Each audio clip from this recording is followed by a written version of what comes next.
Hello, good evening everybody. I hope you can all hear me. Everything seems to be working, that's great for a change. So, as you can tell, we're running a little bit, well, actually early for a change, but we've put the live stream a lot later because we want to see how many people we can get on board and have a bit of a discussion. So, hello to everybody in the chat. Hello Robert, hello Hale. Sundancer, you're going to be back shortly, so you're not going to hear my hello. Amanda, hello. And we are going to be playing with contrast paints all evening. Well, evening if you're in the UK. Those of you in the States are probably waking up a little bleary going, what's he doing? So, what we're going to do is break the stream into two sections basically. So the first section is going to be answering your questions that you've left as a comment on the post on OnTableTop.com.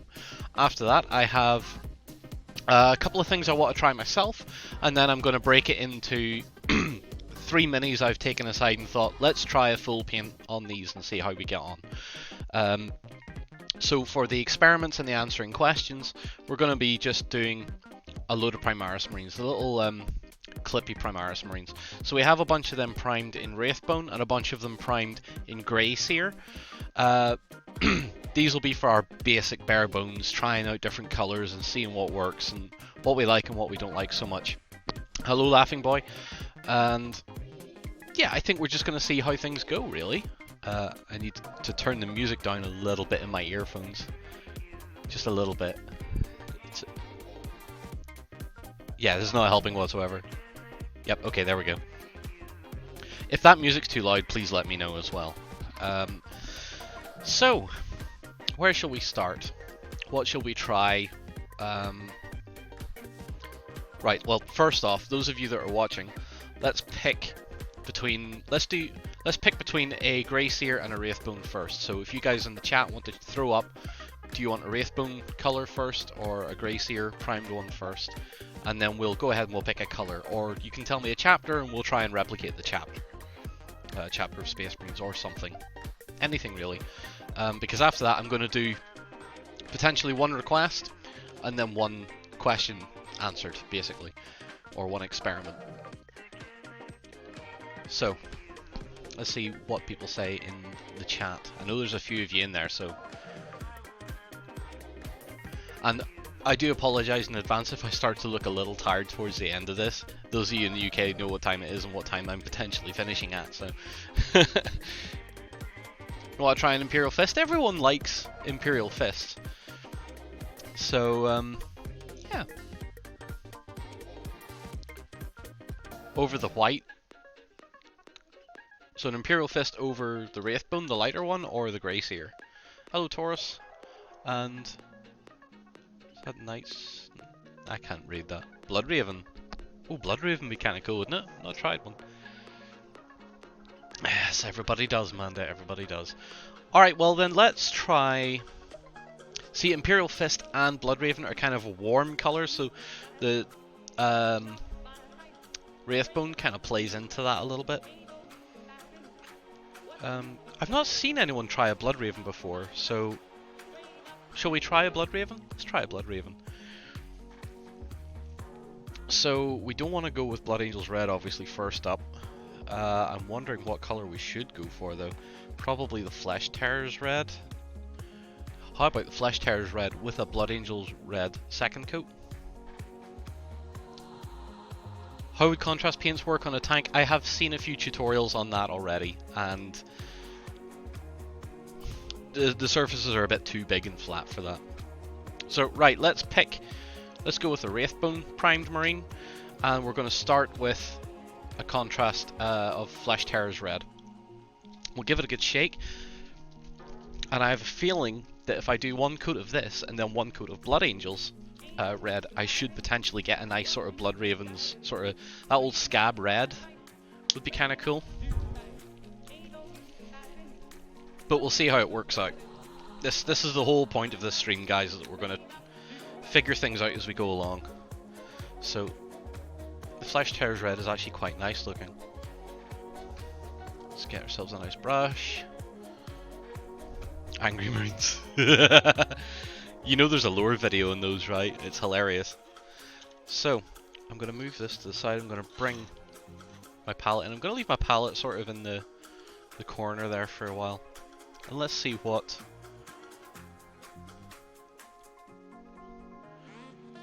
That's actually quite nice looking as it is. Well, let's see what happens.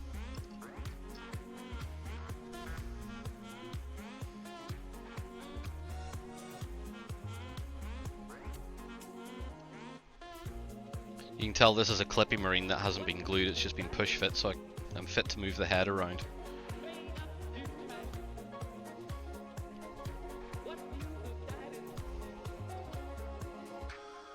And I will freely say right now at the start of the stream, before anyone starts questioning me, this is pretty much the first time I've used contrast. I bought myself a tub of Black Templar to do a bit of an experiment, and I will actually show that experiment later on.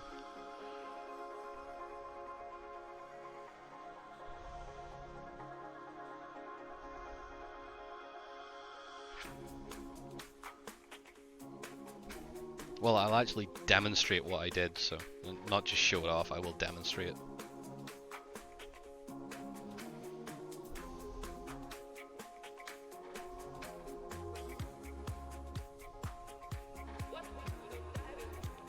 And we're not going to be subtle with the application of this stuff either, we're going to just go for it. Yeah, this one is kind of thick, isn't it?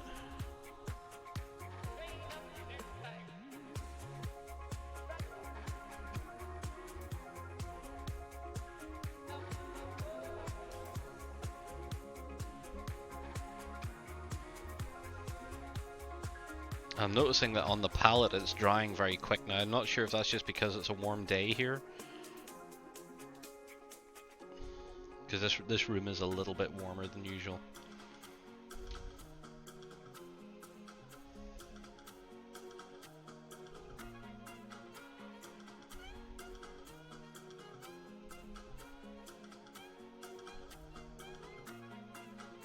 I honestly think that if we want to do a proper Blood Raven sort of red, we might actually need to put a brown over this as a second coat. It's a very interesting finish.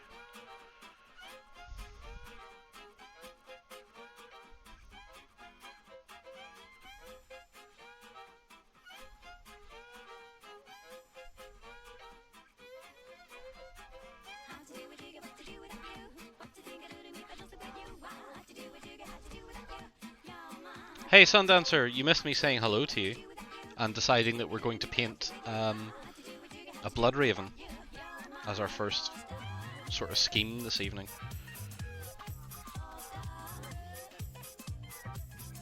This stuff really pulls nicely over the Wraithbone too, this particular red. Although you notice that right there in the corner of the leg? That paint's, the contrast is pulling away. I wonder if that's down to how much I shook the can before I sprayed.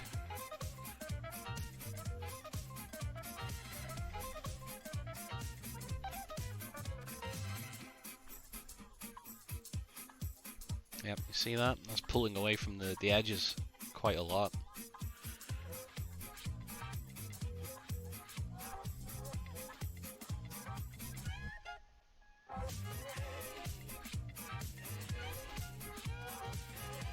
Here's the other problem that I'm finding already, is that I know that most of this paint is going to be wet for quite a while, so I'm not as free to just grab the mini wherever I please and manipulate it. I'm a lot more mindful of it.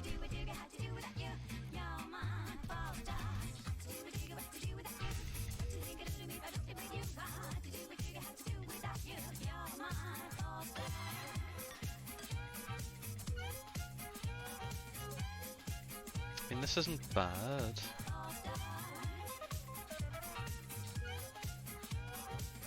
Now, obviously I'm taking my time a bit more with this than your average painter or your average new player will. I just want to see what we can get from the paint.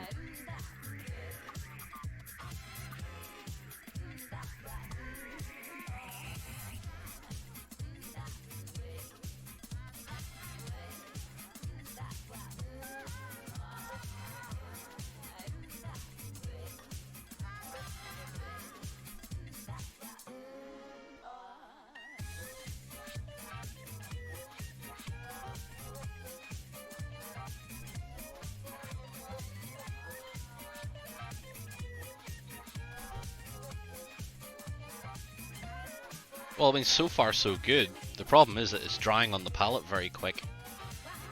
Obviously you might have to use a wet palette for this, but will the water from the wet palette interact negatively with the paint?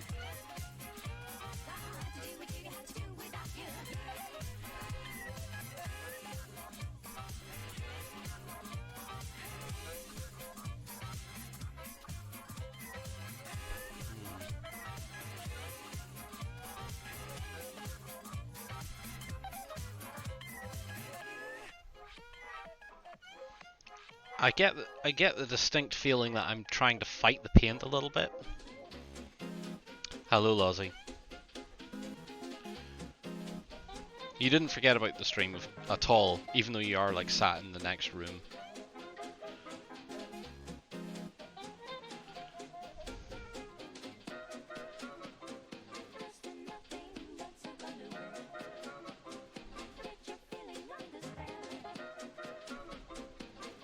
Well, there's some people in here saying that water works okay with contrast, so maybe we'll try it at some point. We'll maybe water down, literally water a second coat.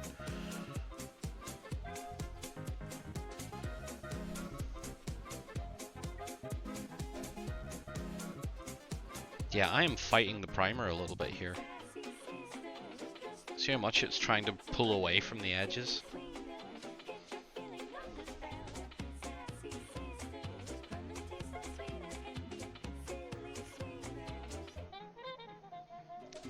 That's most likely down to the conditions that I sprayed it in.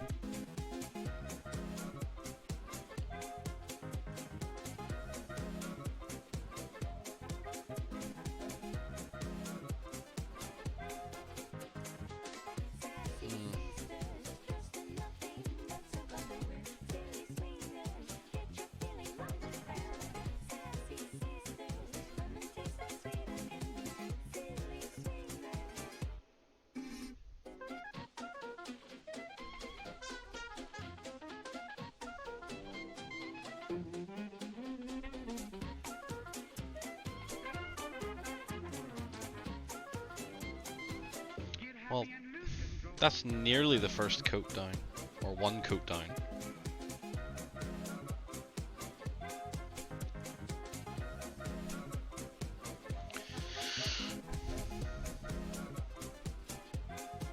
It's making me, whatever way I've done the primer, it's making me really examine the model more than once, and I'm noticing the paint is pulling away from some edges, which is kind of annoying. Do you have to go back in with the primer color? Yeah, you can go back in with the primer color and pick out areas that you want to be a lighter color, they say. You can do the darker colors over what you've already done. I'm not so sure on that myself, but I have seen people use the method and it seems alright.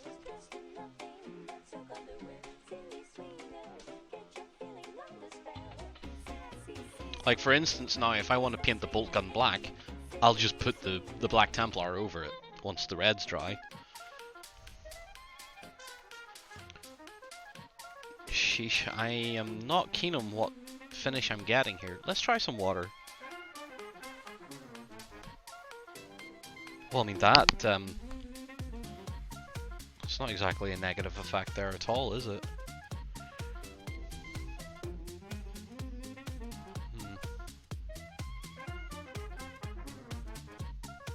Right, what we'll do is we'll let that dry for a bit.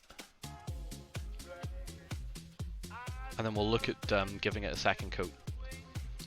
So, that's Blood Raven stage 1, kinda. Right, I have a challenge from Warren as well, so I'm gonna pass on. Tried water and it was horrible. I mean, I'm looking at it here, and adding water to that isn't doing anything strange to the consistency of it. Dettol? To remove it, you mean? We need to stop using Dettol to strip our minis.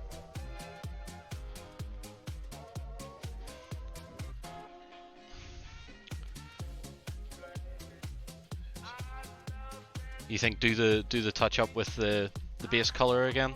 See, at this point, if you want the gun to be a bit heavier looking, then I'd paint over it with the grey sear instead, and then put the black Templar on. You're getting your differentiation in there. Also, stop stripping our models with Datol, because Datol just turns it into a goo. You want to be using methylated spirits, which is that purple stuff, that purple spirit that you get in DIY stores. If you use that, woof, the paint actually becomes a powder rather than a goo. And it, I stripped my Thai army in about an hour and a half, and it was straight back to bare plastic pretty much. So Datol's okay, but when methylated spirits does the same job and quicker, Datol's not as reusable as methylated spirits either. I'm going to tell you that now, Jerry. So stop.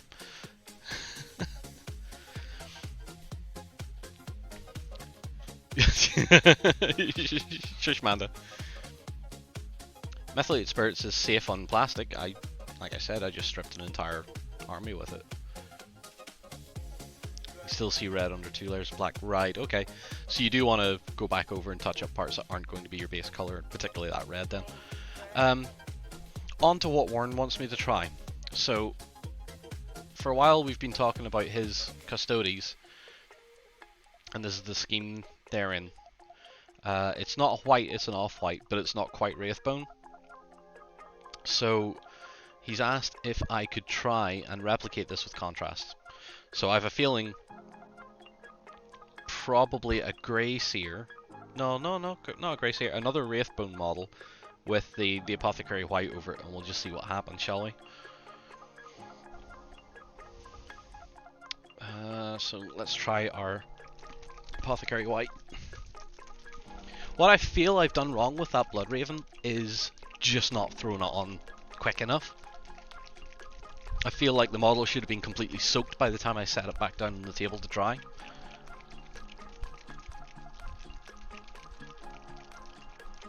Black leather effect. Oh, cool. We'll have to have a go with that.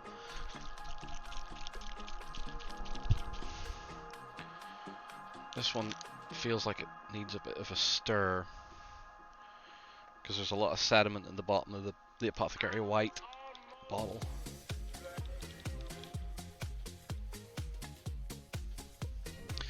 Although, when it says apothecary white and you open the pot and you think that's Codex Grey. Custodes do look amazing in a non-completely gold set, so...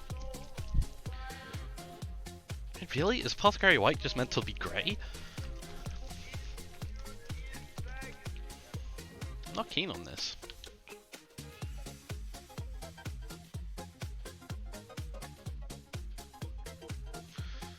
Well, let's give it a try. What does it look like on the palette? I mean, that's just grey to me. That is grey. I'm not sold on it, and it feels a lot thinner than the red, than the Flesh Terror's red does. All right, so let's try it. Let's see what apothecary white looks like over Wraithbone. Do you know what? Let's actually get a bigger brush, perhaps, and let's just slap it on. See what happens when we just slap the paint down. That's what I feel I did wrong with the first stage of that Blood Raven. So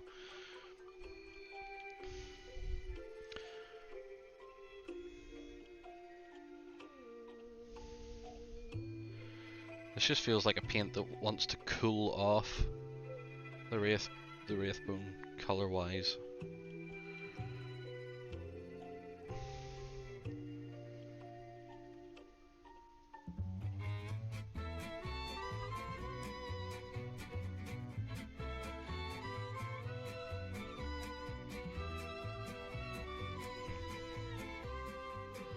I see what it's trying to do, but I'm not keen on it.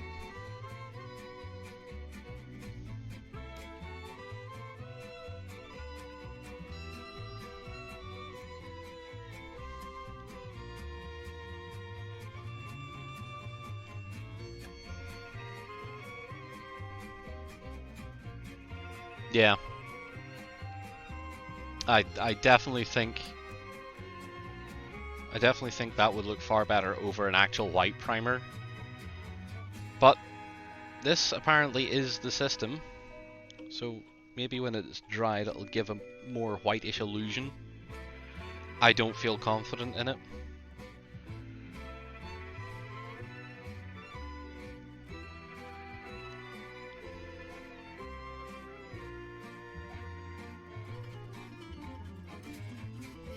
Although I am saying, in saying that, I am finding just slapping the paint on is working a whole lot better than...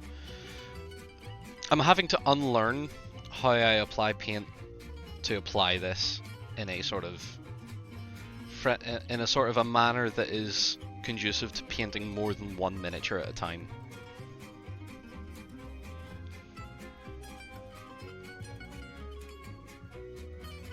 You see me repriming this model really soon? I totally agree. Apothecary White does not sell it to me.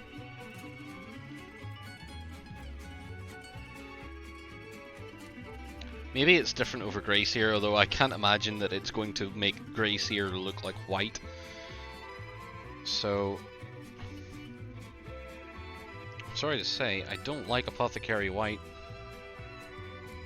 Not over the recommended primer color anyway, that's for sure.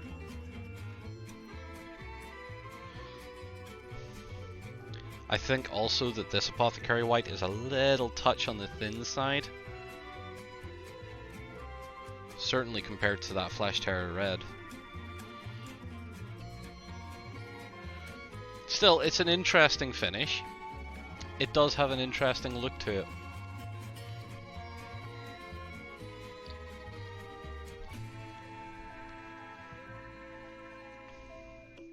Yeah, it's no different. I would imagine it's not any different over Grey Seer.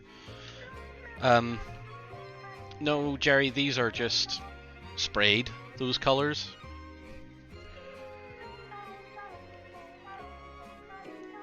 Because to be honest, these go down just as well as the GW primers do anyway, so...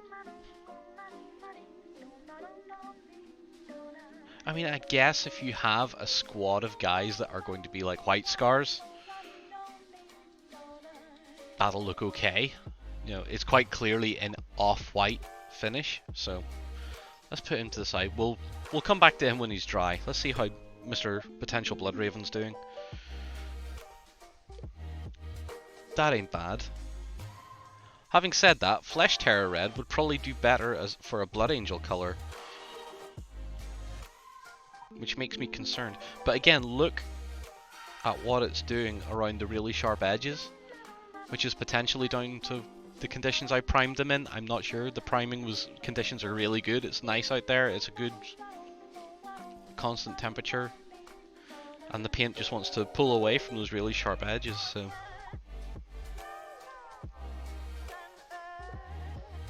I'm not sure on this. Not sure. It does just look inconsistent. But I think that's because in my head I'm trying to apply it carefully when the type of paint and the type of medium that it's based on doesn't want you to be careful. And of course the application methods to get an army done quickly with this stuff is to not be careful with it. So it's an interesting one because as an experienced painter you're having to unlearn your application method and step yourself back maybe 10 years or however long when you first started applying paint to minis. That's what it feels like at the minute. It's like I have to unlearn certain things to push on and make it effective. Maybe dip it in the contrast paint. It's not a bad idea. If you're looking for a quick application, yes, but I mean, how much are you going to need to buy to pour into like a tub or something, and then just dip models? It might work though. So, but what I will say is the Apothecary White with a faster application is better. You know, the finish I'm getting off it is far more consistent compared to the red. But that's probably down to my application method, as I said. Right. I've had a couple of questions as well in the comments on the post. And we're going to try some black armor. Yeah, the white doesn't look too bad, and even looking at it here, yeah, it's a bit yellow snow syndrome here, but it's not bad. I mean, if you dry brush the white over this now, once it's dry, it would actually probably look pretty good. So we're going to try black armor. And I've already done some black armor experiments because I was trying to figure out a quicker way of doing my black Templars. And the best I could come up with is what I'm going to do now. And this is another Marine primed in Mechanicus Standard Grey. Now, there's two ways I've done this. I've tried to do it anyway. One with a Zenith. So it was primed this and then sprayed with a lighter grey, which you can either airbrush on, or we have a can of a really light grey primer which worked okay.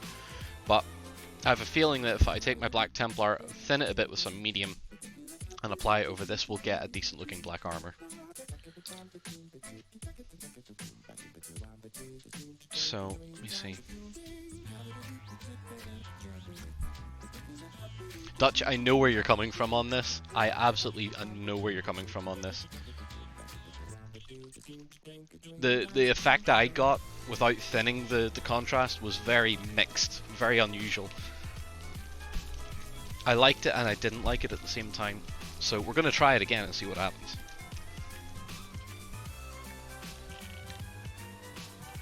But we're going to add some medium this time.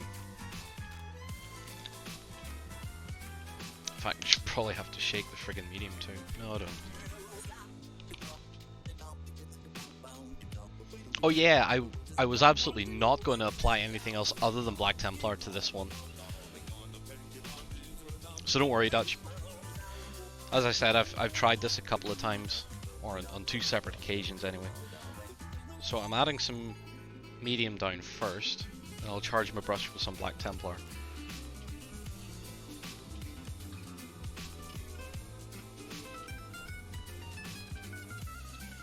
And I think, again, as before, I think the quicker application speed works better. So let's see.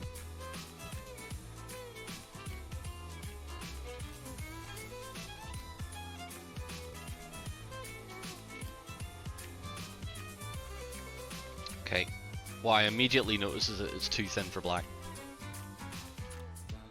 So let's do it again real quick with a heavier coat.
Yeah, I think a bigger brush will probably aid this a little bit more.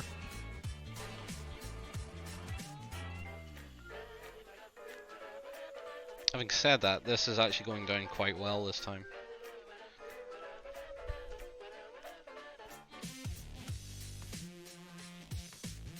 And I think as the YouTuber Miniac, who I've watched some of his experiments or his work with contrast paints, he says, you know, some of these paints will work more like a wash, and some of them will work more as advertised, or more as intended.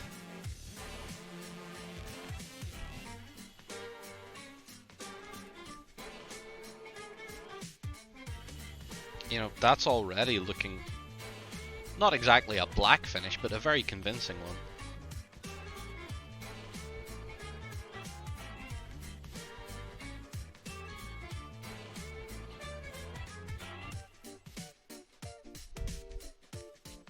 I'm almost, at this stage now though, I'm almost running the Black Templar contrast entirely neat. I think adding the bit of medium has helped a little bit, but not a lot.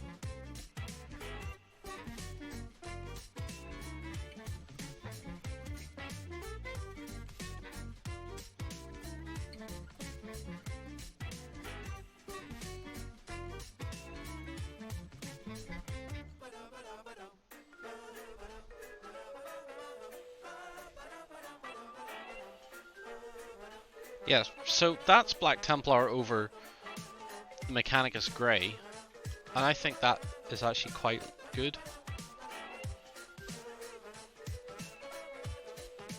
So, yeah. I'd be happy to see someone paint a Black Templar army with the Black Templar contrast paint. Shock horror. Let's revisit our two prior experiments while this one dries. But I am pretty happy with that as a result. And it's sitting very smooth over that primer too, which I like. Yeah, alright, so we'll let that dry a bit. Let's go back to our Apothecary White.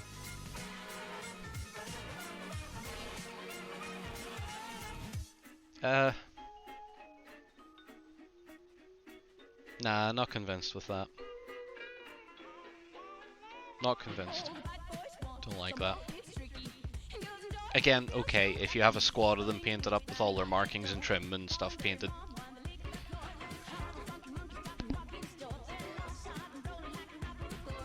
Black grey over the other colours, yeah.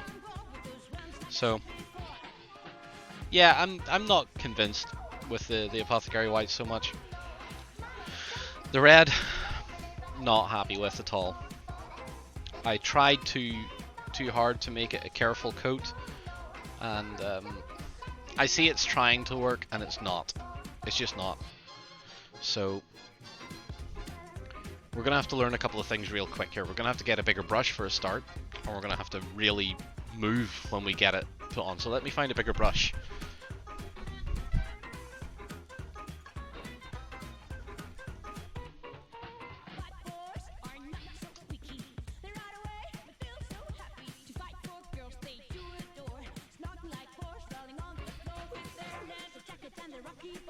Okay, there are no new brushes lying nearby. I'm gonna have to steal one. I see more brushes lying around here.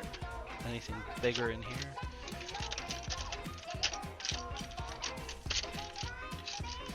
Not particularly.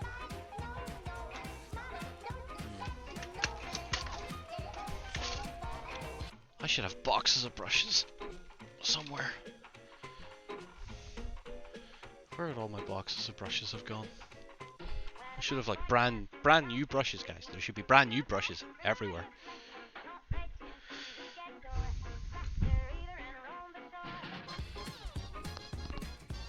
I should have thought of this before we started. It's like, hey, John, guess what? What? We might need some bigger brushes. Really? Yeah, we might. What's that? Broken is what that is.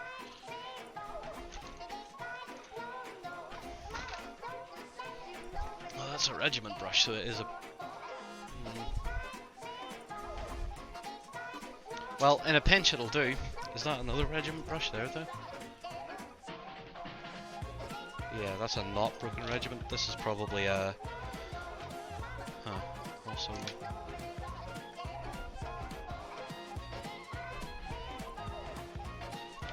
How about? On your mind. Gonna need a bigger brush. How about that for a bigger brush? It's a cheapy brush. It might do the trick though. So let's give this a second coat of Flesh Terrors Red and see what happens. Always remember to shake this stuff up. And let's just go mad. Let's just see what happens when we go mad with a big broad brush. Ready? Steady. Go.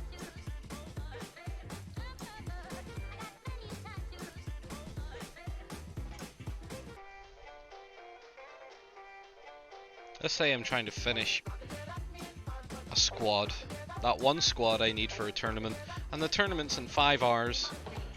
And I haven't left for the train yet because I haven't got all my squads finished yet. Let's see how quick we can get these coats down on these 10 guys that I really need to get there with. Otherwise my army list is illegal. Because, you know, I've had a lot of forward thinking and no forward action. Because that's how tournament... that's how I've met several tournament players turn up to stuff and they've went, yeah, some of my army's still wet. The wash is still drying. I've also been a victim of that too.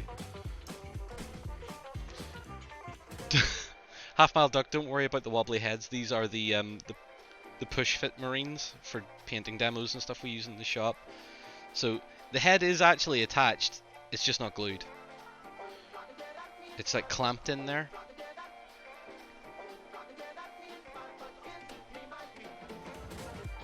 Okay, straight away, that looks far more convincing.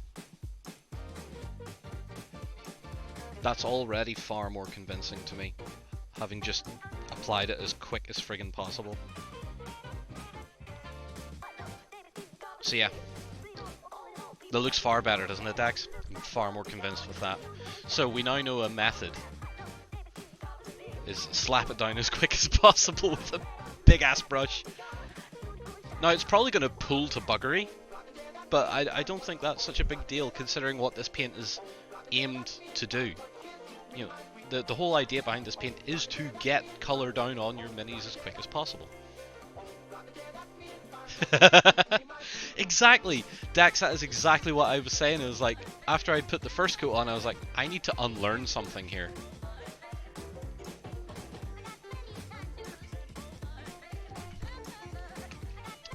Would a second... Right, Coltea, do you want me to add a second coat of the Apothecary White to the other guy? I don't think it's going to help. Because this looks really rich and really cool. And I just don't think... Need to do another with one. Yeah, done quickly to compare. Okay. So, right. Chat, fellas, I see a lot of people in the chat and this is making me nervous. So what do you want me to do? Do you want me to take another one with Flesh Terrors Red and apply one coat really quick? Or do you want another one, or do you want another coat of Apothecary White over the existing guy? I don't think this is going to get any better with a second coat. So we do another Flesh Terror real quick. Because we have the Marines, we can do it.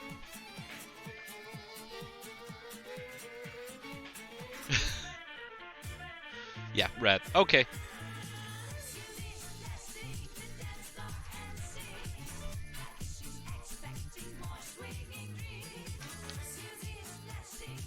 Alright. Let's try a single coat of Flesh Terrors applied as quick as possible and with our big ass brush.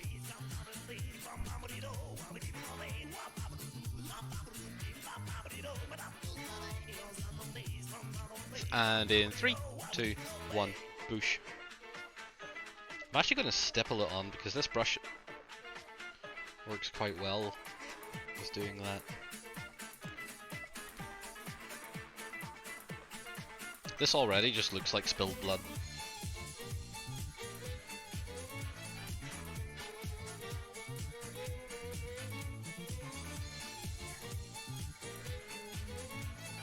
I think we're going to suffer the same pulling effect as we did with the first coat on the other one.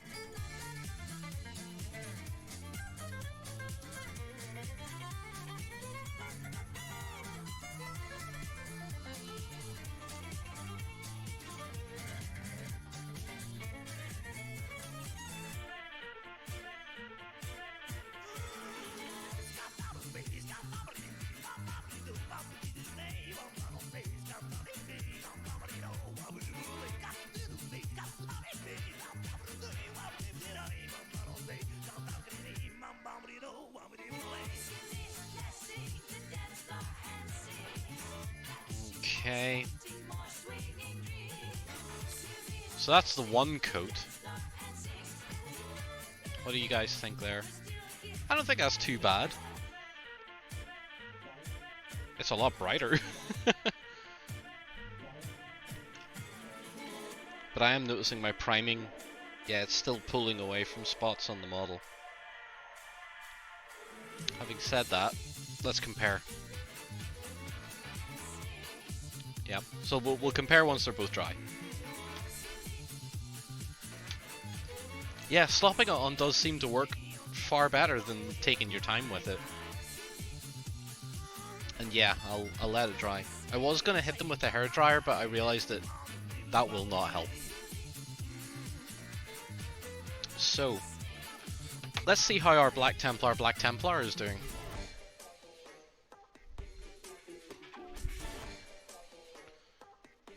So, that's quite convincing. I think even a very light second coat of that, or perhaps a black shade over this once it's fully dry, would actually help a lot. So that's Mechanicus Grey with the Black Templar contrast over it, and I quite like that. So, right, is someone annoying me on the phone?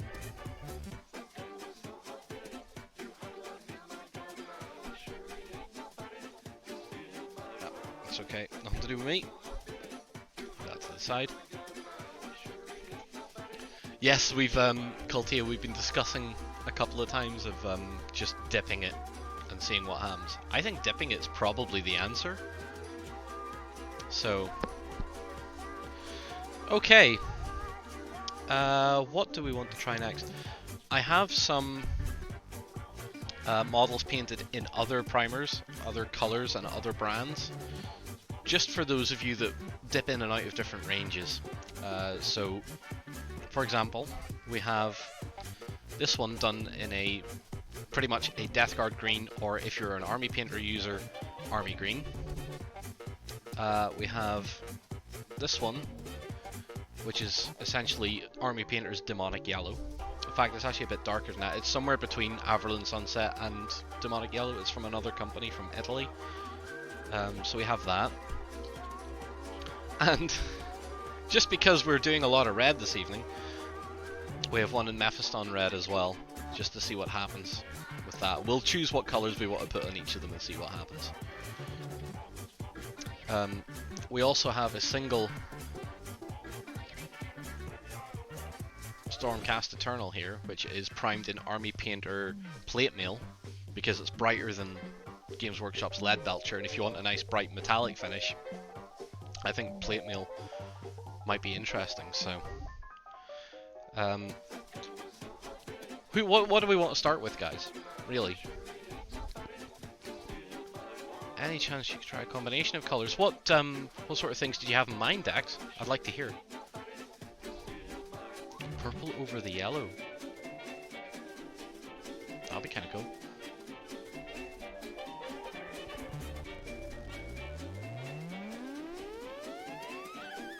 Green over metallic? Perhaps.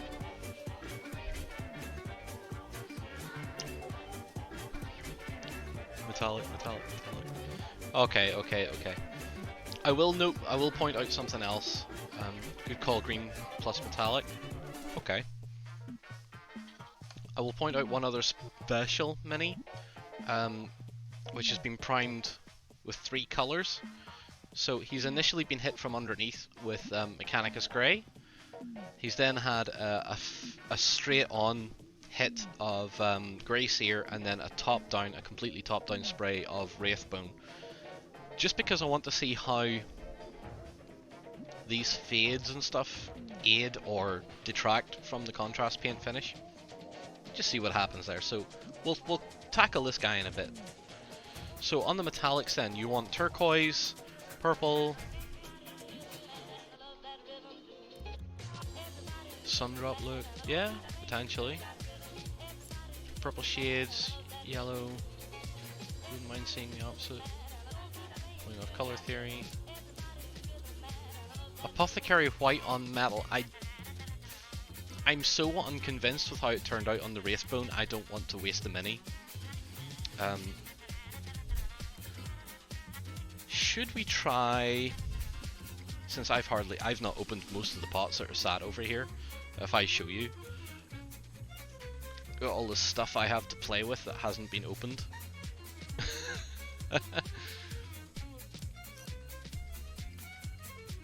So I'll just tighten that up again. Right, shall we go completely off kilter and just pick a colour at random for our metallic? I'm thinking I'm thinking an orange or a purple.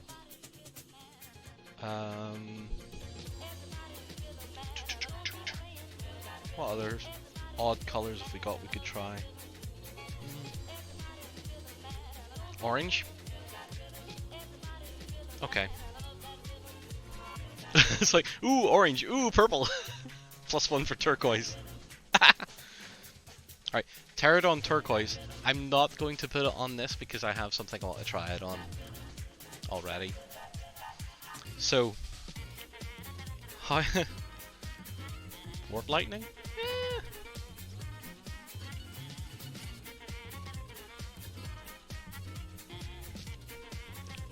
Well, we have Warp Lightning there too. So, because there's like quite a few pried all over the mini, multicolor it. Let's start with the orange. Okay. So we're going to start with the orange. We're going to do the shield in orange. Yes, Dutch. Exactly. All 3. We're going to try all 3. We're going to do orange on the shield, purple on the main armor, and green on the shoulders. Because why not? So, let's just see what happens. So orange on the shield. Big brush. Big brush, quick application, heavy application.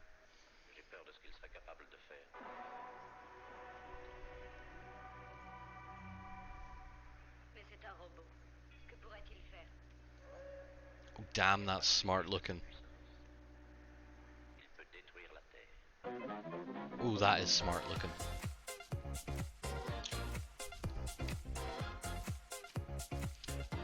I think a lot of these paints need a good shake before you open the pot, because the whole idea is, if you put this paint, essentially, if you put this paint through a coffee filter, you'll end up with a bottle of medium. In theory, you'll end up with a bottle of medium, be slightly tinted. The idea behind this stuff is that the pigment that's in the medium settles. That's, as I was saying when I was mixing the Apothecary White up, there was sediment in the bottom of the pot. That's the pigment settling down into the bottom of it. Okay, so the orange is actually kind of cool. It's like a bronzy sort of... I do like that. So, we said purple for the armor, so we'll try some purple.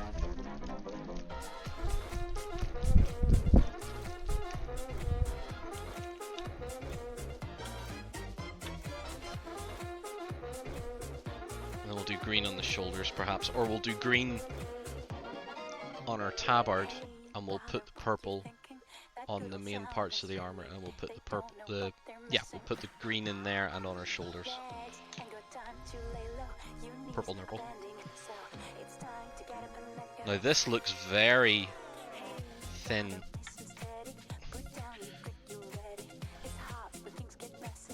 Yeah, this is a very thin one because there's not even any stuff lying in the bottom of the pot. So let's see if I can show you on the palette. So that is a very thin. I mean, you compare that to how the Black Templar looked and to how the Flesh Terror Red looked. This is like a wash. This really does look like a wash. Alright, let's go for it anyway. Again, as quick an application as we can afford to do. But at this point we do have to be more careful because we've decided that another part of the model is going to be a different color.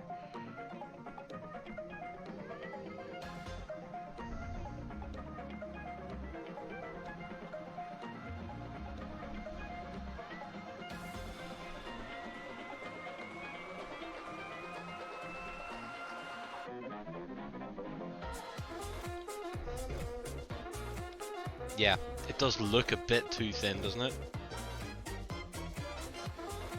And I am trying to slop it on, so...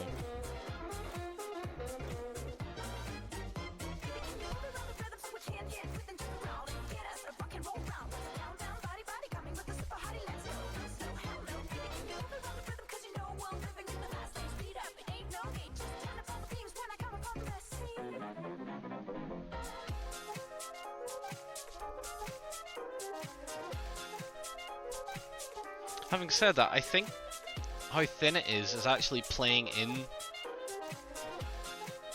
into the metallic a bit. It doesn't look that bad. If this was a blue, this would probably look like a very convincing high shiny metal. So there's an idea for like a Grey Knights player or something, if the blues are that thin too.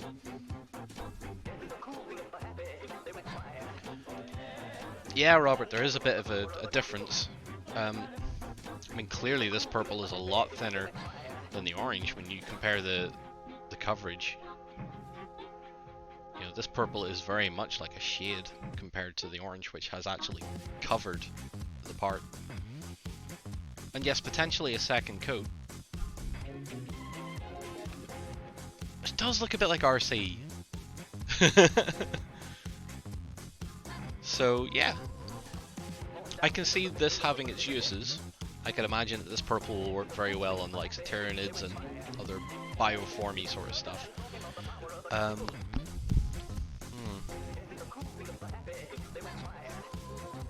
Right, yes, we were going to try the green. So we'll put the green on basically anything else we haven't already done.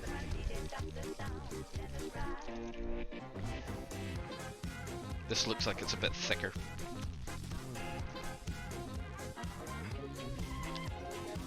Yeah, this is a lot heavier.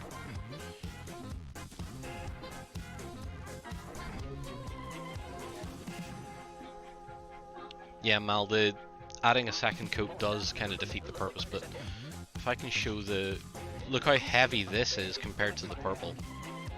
This is a very nicely coating color here. Oh. So just a reminder, this is Warp Lightning we're now applying. And we'll just do the weapon as well, why not?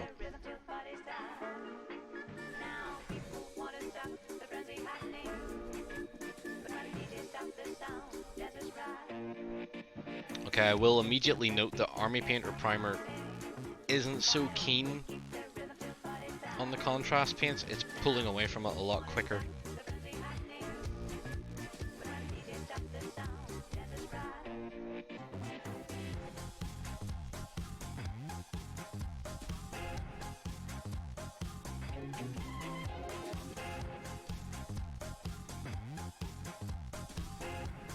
I like what it does on her tabard though.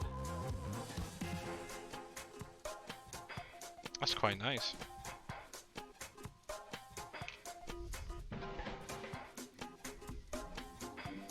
shyish purple. We used Magos purple there, so. And be careful again. I know. I'm sorry. I can't help it. Hello, Tuffy. Good to see you.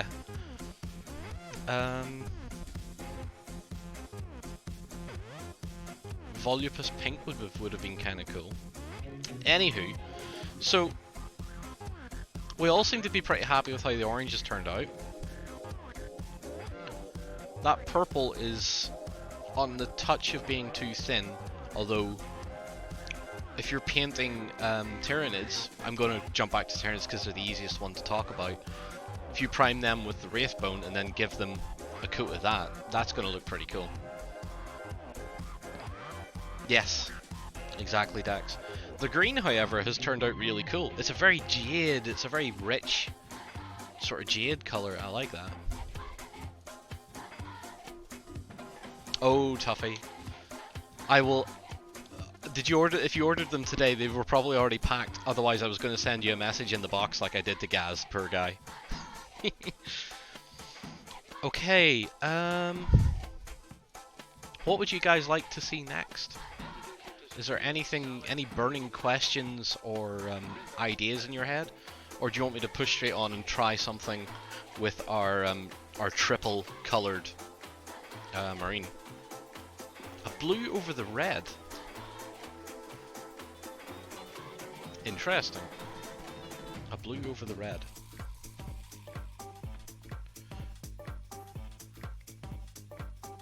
Right. They got dispatched early. That's a shame. Gaz ordered something and I put a message on the thank you letter that said I ate your sweets.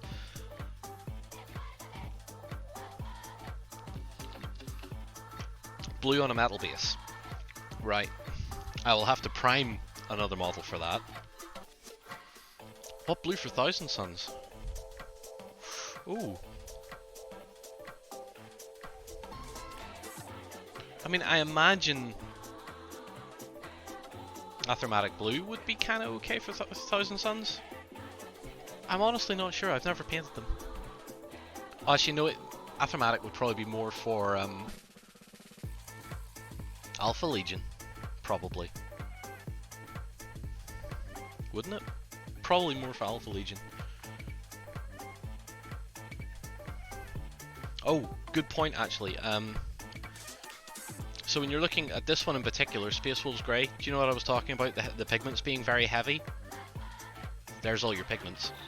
So there's some of the tint in there, but there's most of your colour lying at the bottom of the pot. That's why a lot of these need a good shake. So always check, when you're buying them, check the bottom of the pot before you work with it.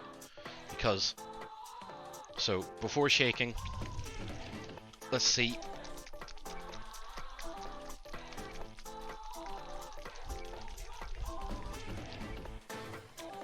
And most of it's gone now. A little bit more shaking and that'll mix it all up again properly. Half mile duck, no you're not. I'm Alpharius. Alpharius. Alpharius? Alpharius.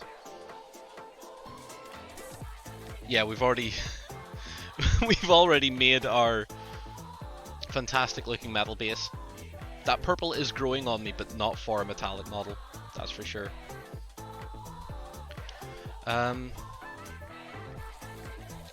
So we've had a few suggestions for throwing what, a blue over the red, a blue over this guy. We've had ideas of throwing an orange over the yellow.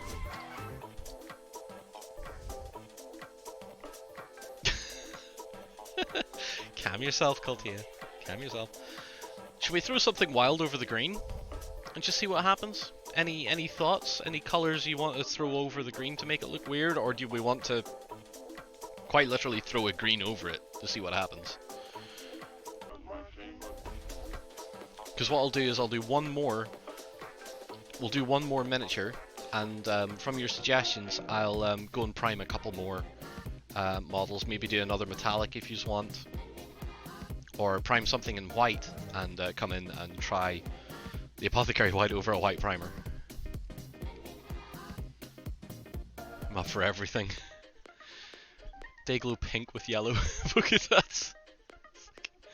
Green on the yellow one. Green on the yellow one would be kind of interesting, wouldn't it?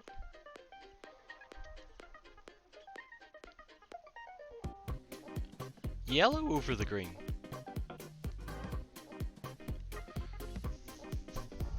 So Yand and yellow. You want to try that over the green? Well, let's try that over the green. Because I'm curious now too.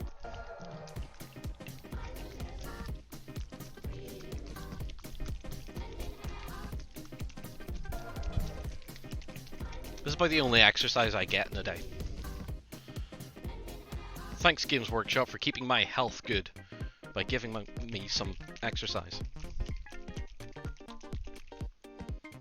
Yeah, that looks alright. So we're trying a Yand in yellow over a essentially Death Guard green primed miniature. Once we've done this, I will then take a very quick break, try and grab a couple more minis, prime them, prime 2 in metallic, prime 2 in white, and then we'll come back and have another little play.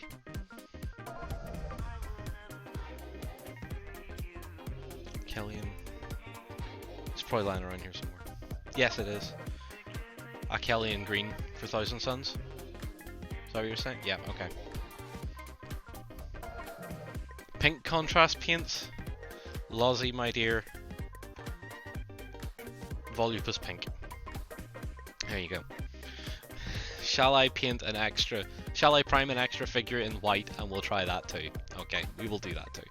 Anywho, Yand in yellow. Let's see what it looks like on the palette. Pretty heavy pigment. I like that. So we will apply it as quick as possible with our big brush. I hate it. It looks like vomit. Oh no. What have you guys made me do?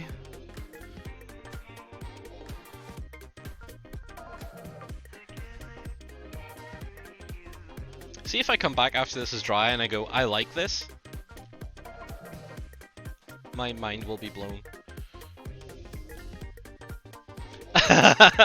Exactly, vomitous lesion.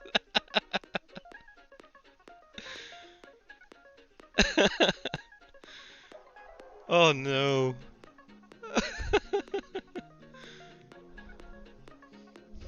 He got slimed. You didn't have to. I have to listen to you guys because like some of the combinations of requests that have come up in previous live streams have been absolutely genius. This is not one of them.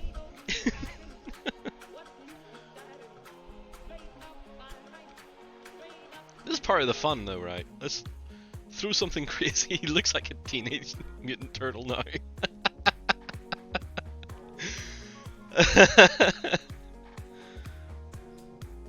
Oh no.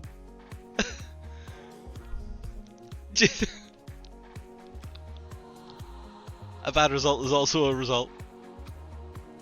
Do you know what? I'm actually going to say that is a better Nurgle finish than applying Nurgle Flesh over either of the other two primers. I think if you prime Death Guard green and you apply Yand in yellow, I think you're getting a more effective looking Nurgle scheme. I hate to say it, it's less cartoony looking than the Death Guard Flesh over either of the two recommended primers. So I'm taking something positive from this small car crash. So I think that when that dries, I will actually be quite convinced if that turns out as good as I think it will, or if it turns out to look how I think it will, I think that's a more effective Death Guard scheme. Which now makes me regret having done my Death Guard rusty. There you go, I should have waited for contrast. Right. There's nothing but Lozzie. After the break, we're going to do a couple of pink models. No, we're going to do one pink model. So, I'm going to go for 5 minutes. Hello, Tony. What has John done to that marine? I listened to the chat. That's what I did. I listened to the chat. Be the miserable, cynical John, I know. Yes, we're going to have a tea break, and during that tea break we're going to prime a couple more minis and throw another couple more experiments out.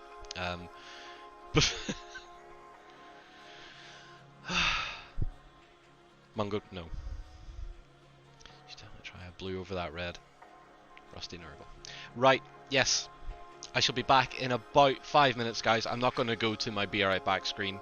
I'm just going to let you watch your suggestion dry. This is your fault. And I will see you in a few minutes, guys.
I'm back. Yeah, do you know... I still... Yeah, do you know what? I'm rather convinced that that is a better way of doing Death Guard. Yay, please move it. That's alright. There are 4 minis currently drying, 2 of them in silver, 2 of them in white. One of the white ones is going to be going pink, because my beautiful assistant, who will be handing the models in any minute now, will be demanding. So let's review what we've done. So the model that got 2 coats of Flesh Terror Red is actually looking pretty smart. So let's get him back into a bit of focal range here. He's looking quite good. So yeah, a quicker application has worked for him. However, the one that we went back on and did a single coat of, look at what's happened with the primer.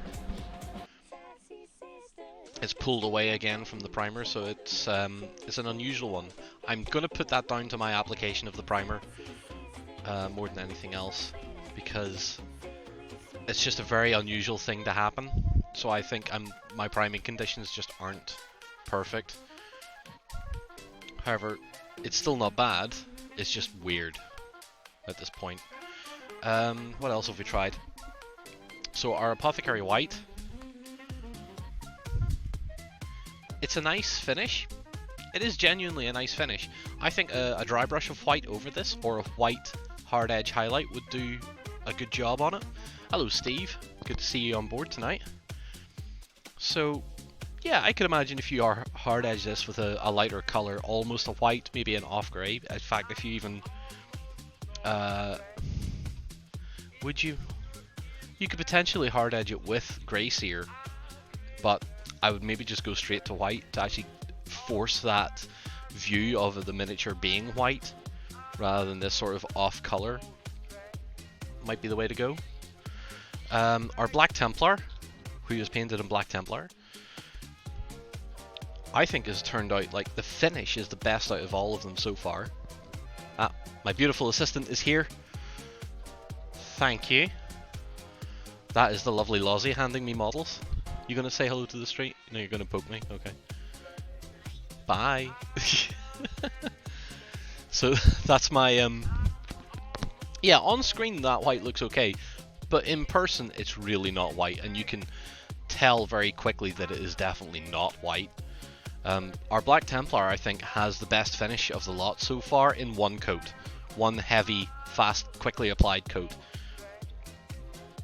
I'd be happy to paint a Black Templar army with this, and then traditional paint all the details on top of this. So yeah, I'm convinced that that is the best finish I've had so far of the evening. The London Yellow, though, I'm going to bring this back in just to annoy you all, because you're the people that said this should be done. I think if you see a Death Guard painted like this, or painted in this combination, I think you wouldn't complain so much. And yes, absolutely, Bythron?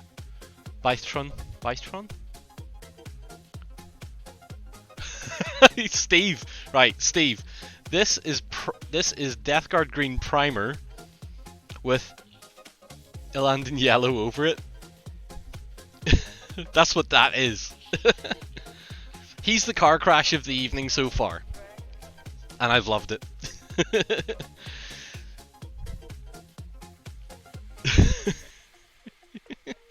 Right, onto the metallic one that we tried then. So we threw several colours down. We're happy with how the orange turned out. That's a nice bronzy sort of colour. That was Gryph-hound Orange. Then we went on to Magos Purple for the armour.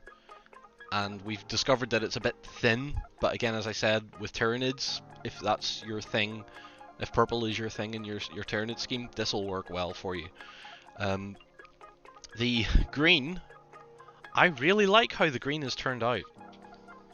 I really like how that green is settled. It's a very jade sort of tone. Oh, my beautiful assistant has delivered some cake. I have cake. It's pink as well. I think I think that was a hint. Was that a hint? Yeah. That was a hint. Okay. All right. So she keeps me well fed. It's great. Now we have a couple more marines done in silver. What? Now this isn't an army painter primer this time. This is a different company based in Italy, Titan or something. I cannot remember the name. I do apologize. So, what color do we want to do this one?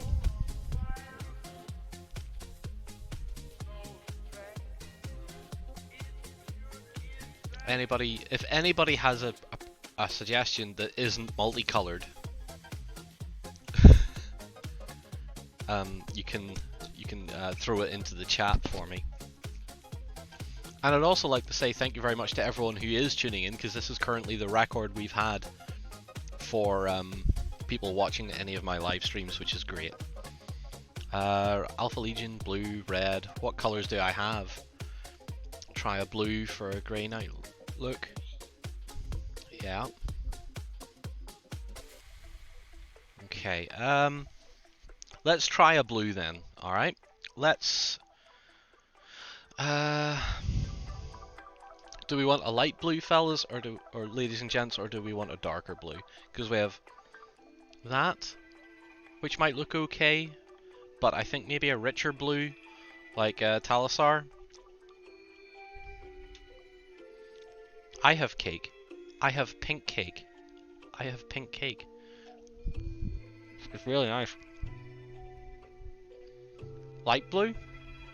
So we want to try the light blue. Alright. This will either be very thick or... yeah, Talisar. Okay.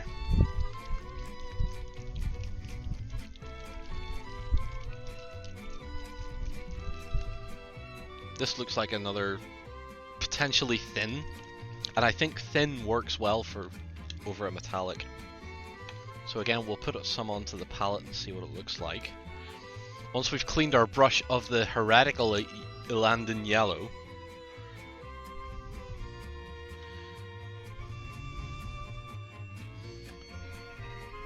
so this looks about as thin as the purple, to be honest, which is probably not going to be such a bad thing.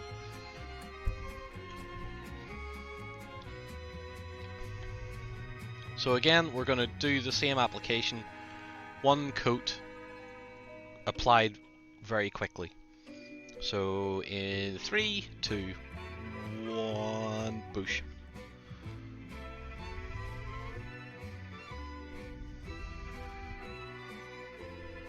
Yep, this is just as thin as the purple.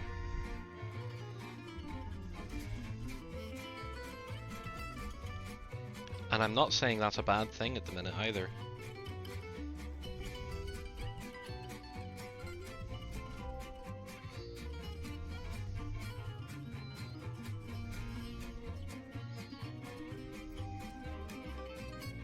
And I know I'm going to get told that I'm being careful again, and I'm trying not to be careful.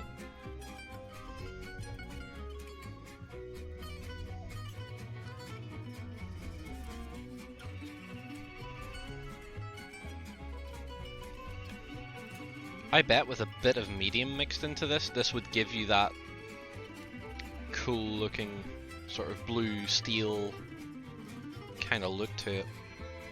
This is a very charming finish this is giving me.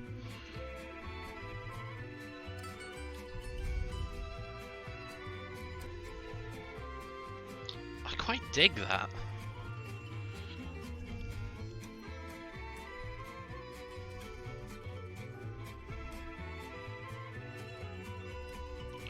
I can't read YouTube chat, unfortunately.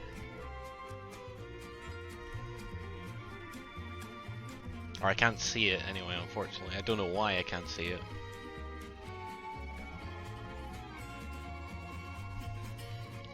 Be more careful. You be quiet, Steve. I've been told to not be careful all evening. Hit the beach for Fury, FW Rulebook, and Fortress Europe. Good stuff, Tuffy. So, Talisar Blue. Talisar blue is a very interesting color over silver. I mean, I'm not sure of what you'd want to do with this. I think you would have to mix it with some medium and quite literally use it as a bit of a glaze. And definitely over a silver prime, you want to look out for the amount of pooling that it's doing. Other than that, that's quite charming.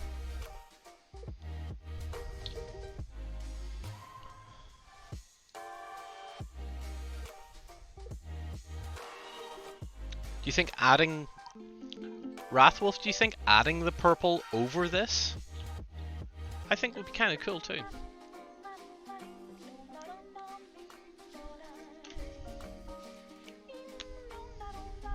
It's different. It's definitely different.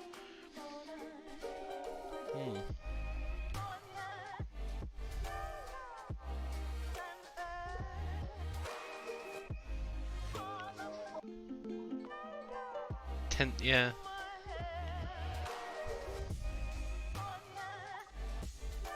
Talisar, did I say Talisar and not put I did not. Is that? Yeah, it's oh my god.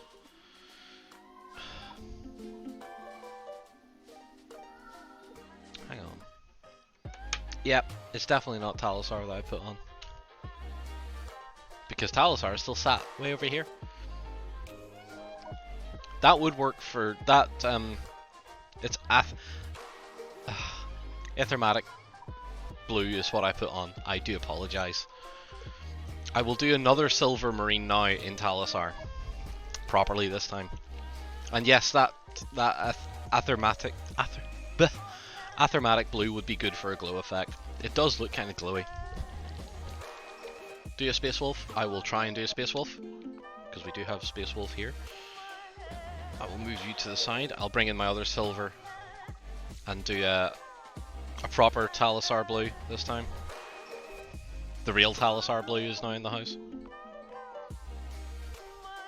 I'm going to put the Space Wolf one over the grey primer though, over the grey seer, because I think that colour as a base will suit better for Space Wolves.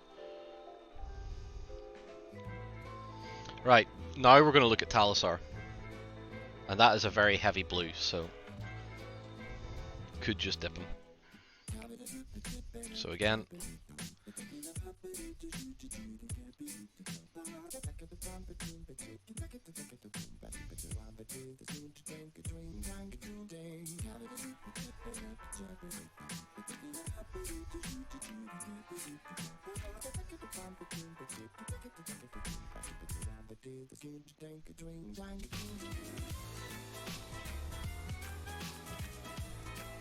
that is super cool over the...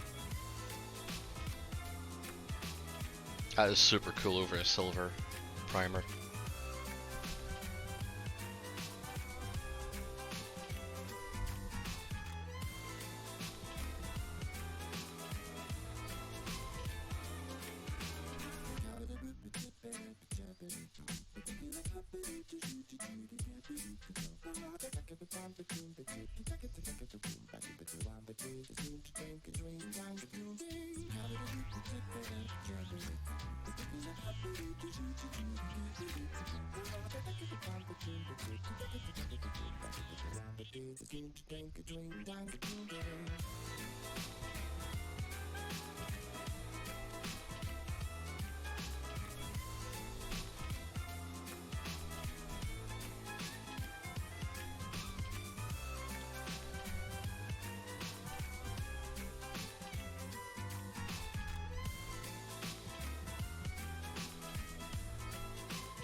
Okay, so Talisar is definitely a winner over a metallic base.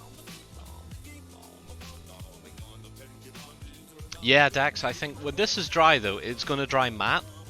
So perhaps if you want to keep this sort of candy look, as Gent says, we'd probably want to gloss varnish over this again. In fact, I have a pot of gloss varnish sat here. I'll probably do that towards the end of the evening. Ooh, do you know what? Robert's actually right. This with Dire Avengers painted like this would look really cool.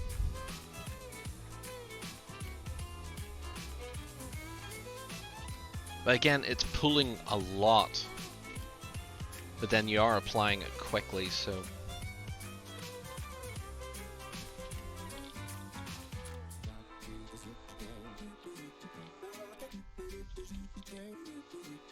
But yeah, I think that's going to turn out to be quite charming.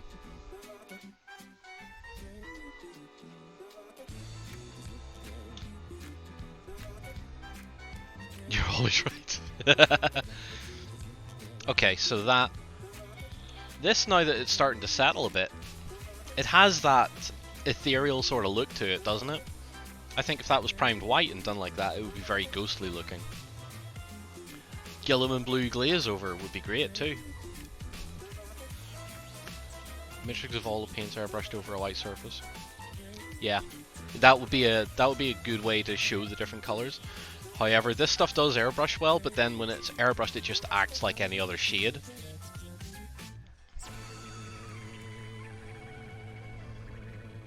It's not, well, it is and it isn't water-based as far as I can tell. Be nice if they put like a an ingredients thing on it, but clearly they want to keep it from... I honestly think it feels like it's just a matte varnish medium. It feels like it's just a matte varnish. Because the contrast medium itself isn't overly fluid. It's got a bit of thickness to it. Your guess is as good as mine. I'm not a chemist. I don't understand the chemical work behind it all. Right.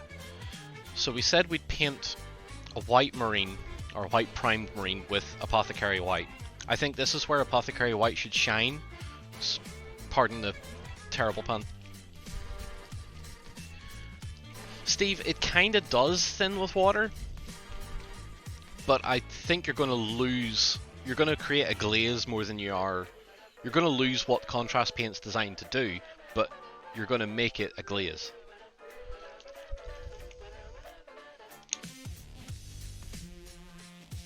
Do they smell? Yes, they do smell. And I'm trying to place it. I know there's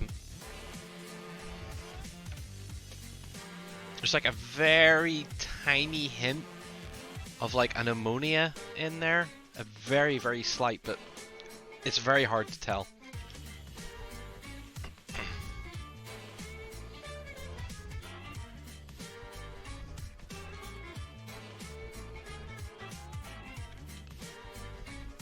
Slap it on with a tank brush? Yeah, probably could. Devil and Mud's a horrible smelling thing. What do they taste of? Tuffy, I'm not trying that.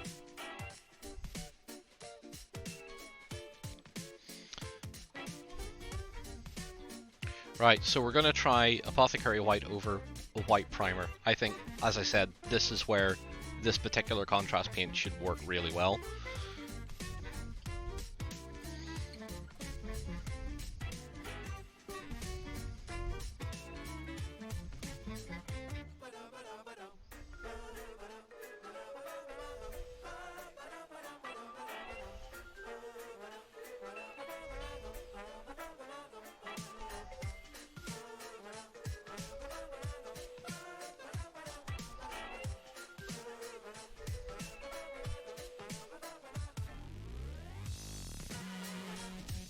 I'll also say, before I started the stream, I had worried that I didn't have a big range of minis in here, but now in hindsight I'm thinking, well, this means that every contrast we try has the same, you know, when we look at them all side by side at the end, we will see all these different paints working on different things on the same surfaces, so...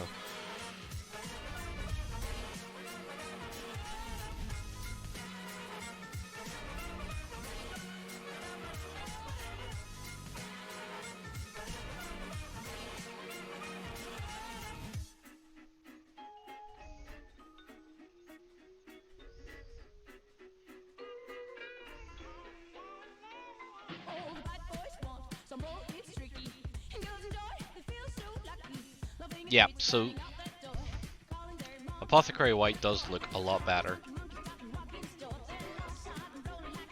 over a white primer. But that's kind of a given because Apothecary White is essentially a grey. But what it'll do is it pulls into the recesses, is it will leave a little bit of that white more prevalent on the upper surfaces. So the shade is really just acting as a panel lining sort of finish at the minute. I mean, if you want this finish to be very tidy, you're going to have to go around the model a couple of times and remove some stuff. But yeah, I think the Apothecary White looks okay over that. But it definitely highlights the fact that it is a grey colour.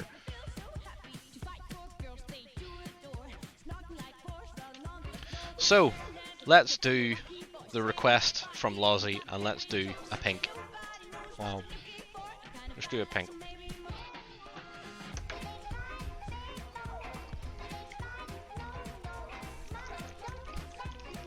This looks like a very heavy colour.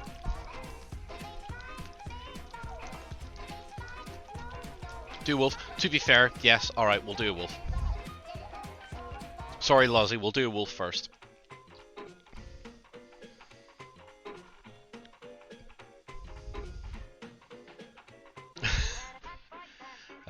Right, where is the wolf? Space Wolves, grey, there we go. Hello, Morwick. Don't re at me, Lozzie. We'll get to the pink in a moment. So we're starting with a miniature that's been primed in grey sear.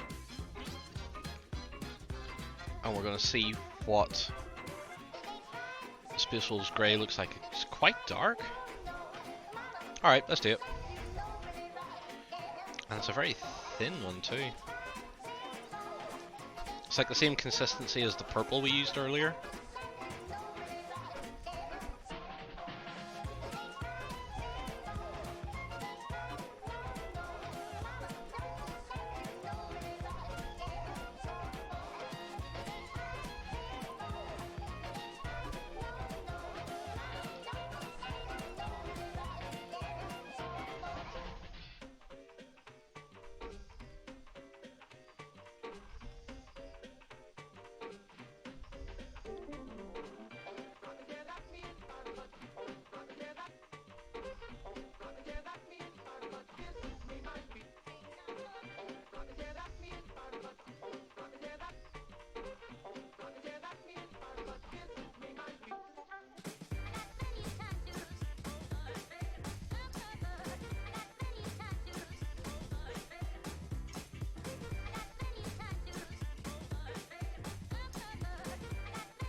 Okay, the Space Wolves Grey is definitely another winner.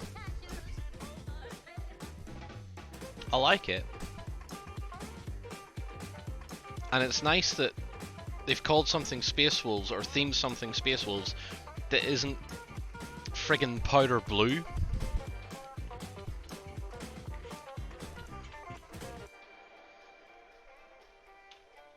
So yeah, that's a nice one. Again, I am noticing, even with the thinner ones, a very quick, heavy application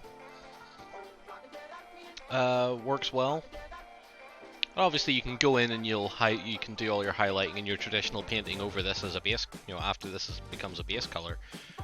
And yeah, I'm quite happy with that. Like it. Now we will do the pink. So we're almost out of test minis. We have 2 more primed in Wraithbone, 1 more in Grey Seer, and then we have the... Oh wait, no, we have 2 more in Grey Seer. So we have 2 of each, And then we have our special dude, who is Zenith, with a base of Mechanicus Grey, then a first highlight with Grey Seer, and then a top down coat of Wraithbone. So we want to see what this looks like. Set the baby poop marine ominously in the background. There he is, just looming.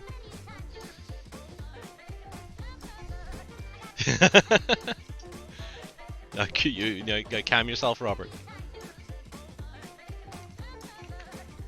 And don't forget to do the red one with the blue. Jeez, alright, goodness. As soon as I say you guys can make suggestions, you go mad. You have to do it this way. Okay, where did I leave the pink? I left it off to the side.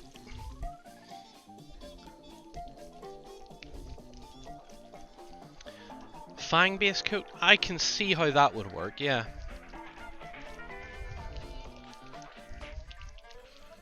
We're going to need more Space Marines. Yeah, I guess so.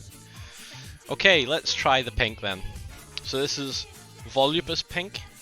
We'll check it on the palette. This is a very heavy pigmented one again. So, yeah. Now, to be fair, this hasn't been primed the best. We've lost a fair bit of detail off the bolt gun, or the bolt rifle. Screw it.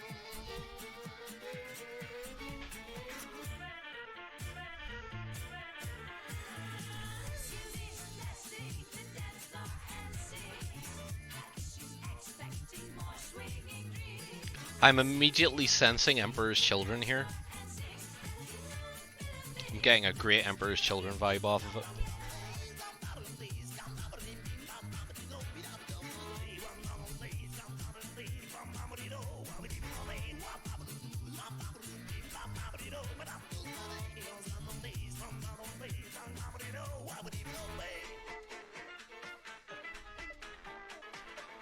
Lozzie, I think you need to repaint your Drukhari.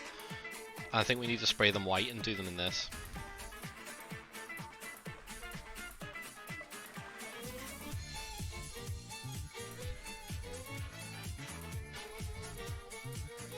Because that is settling really friggin' cool.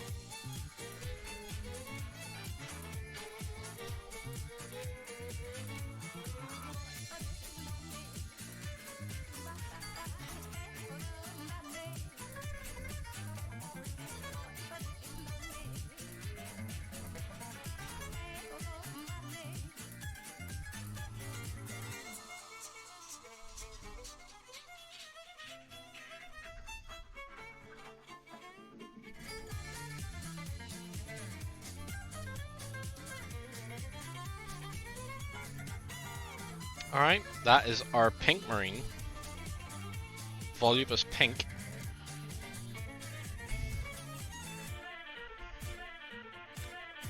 And that's not bad. Yeah. Slanesh marine. He's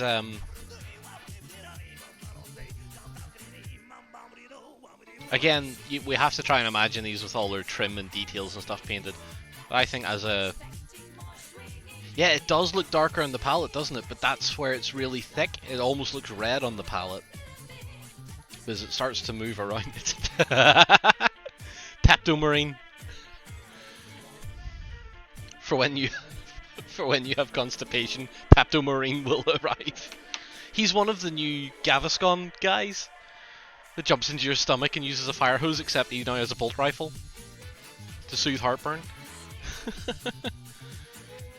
Alright, we'll set him aside now too.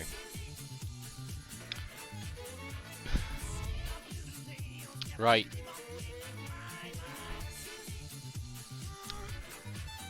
He's a blood angel that was out in the sun too long.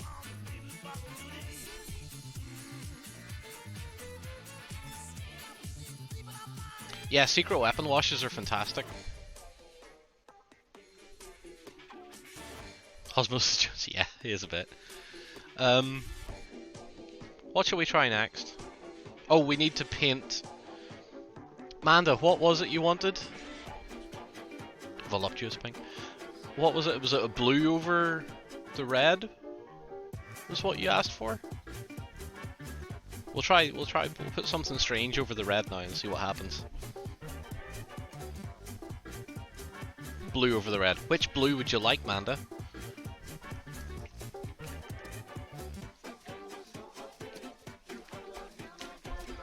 Because we've used Talisar already, and we love Talisar over a metallic finish. I don't think this is going to work.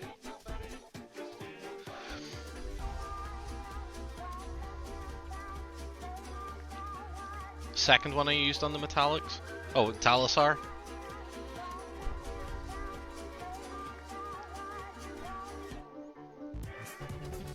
This is the red primer. So we're gonna add something strange over this red. This red is Games Workshop's Mephiston red, as far as I remember. I honestly want to see what no, this is the primer. This is the spray can. So you want to put blue over this?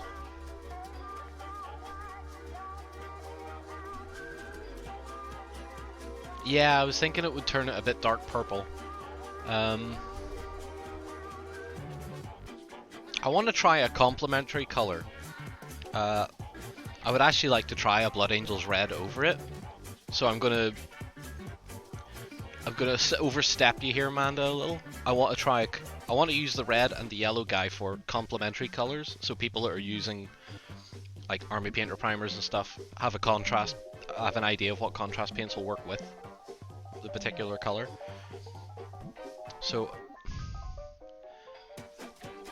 I want to try a Blood Angel's red over it, or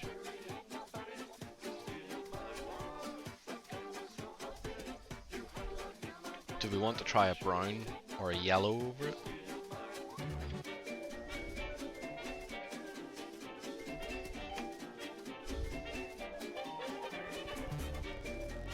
Spray another red boy. We could though.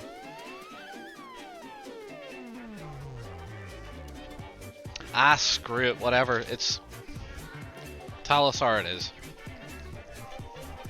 But we'll add a bit of medium to it this time, because we now know how heavy it is.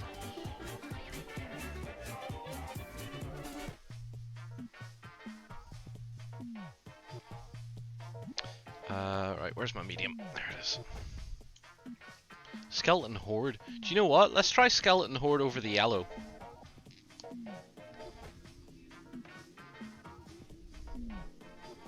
So I'm going to add a couple of drops of medium into the Talisar that's on my palette here.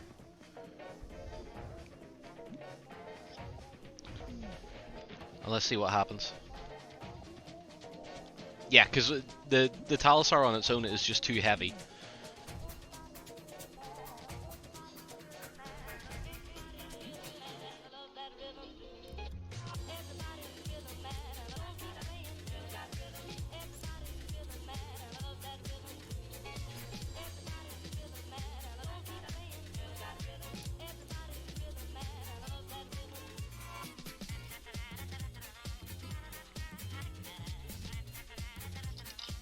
It's already very strange. Even with the medium, it's getting very dark.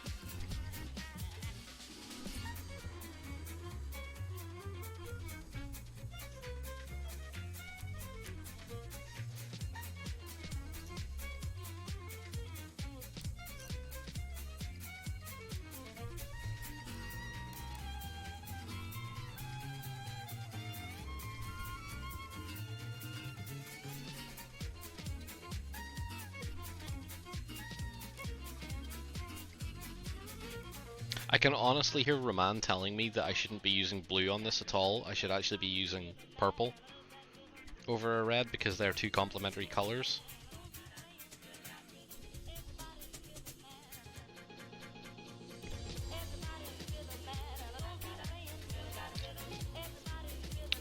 It's incredibly dark. This looks poop.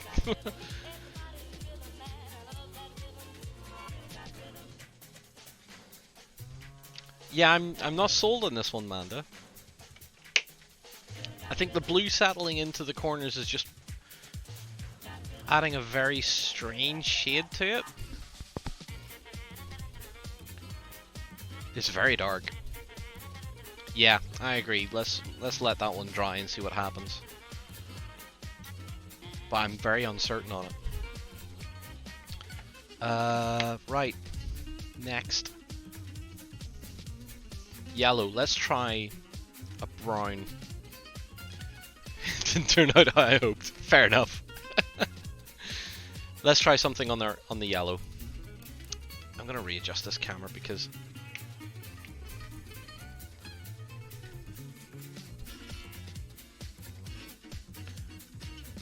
positioning of the camera is getting a bit annoying. Alright. So let's try a brown or an orange. I would like to try an orange. But again, maybe put some medium into it. Because we know that this yellow is quite a vibrant yellow. Skeleton or snakebite? Well, what if we try skeleton? Like, let's have a look. Or fire slayer flesh. So skeleton horde or snakebite. Do I have snakebite here? I do. What's the difference between the two? I think skeleton, because skeleton looks like it's the lighter of the two colours.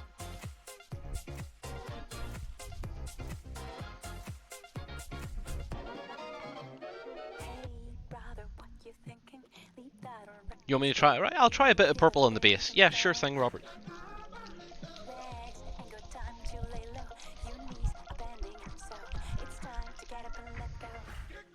Alright, let's try the skeleton horde then on the yellow.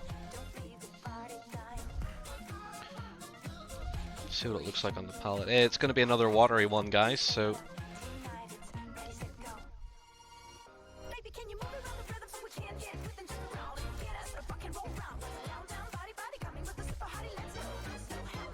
Oh, holy crap. Oh, I like that. Oh, I like that.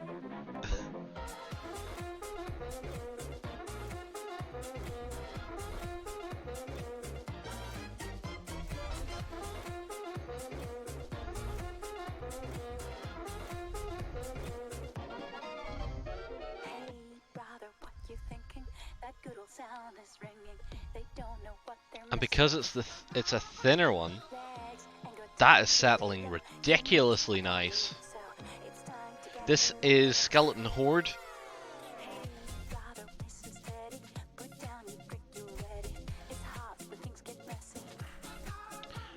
The thing with Agrax though, Agrax will tint more than what this is doing. Agrax will stain with whatever the mediums they use in the shades. Agrax will create more of a stained look than what this is doing. Plus Agrax is darker than than this. Agrax would be more like the other colour that was suggested, the Snakebite.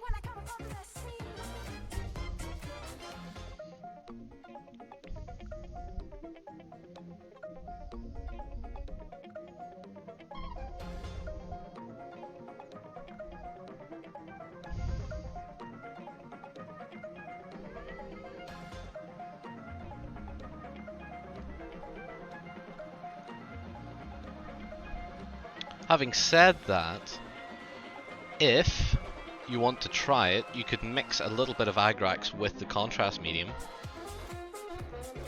But that is real sweet looking.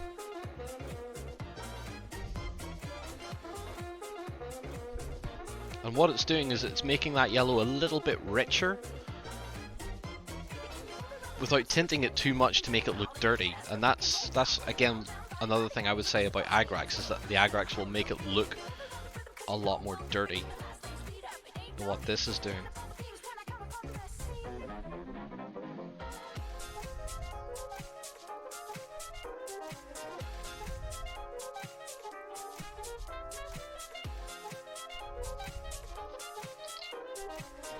So yeah, that's pretty cool. I like what that's doing a lot.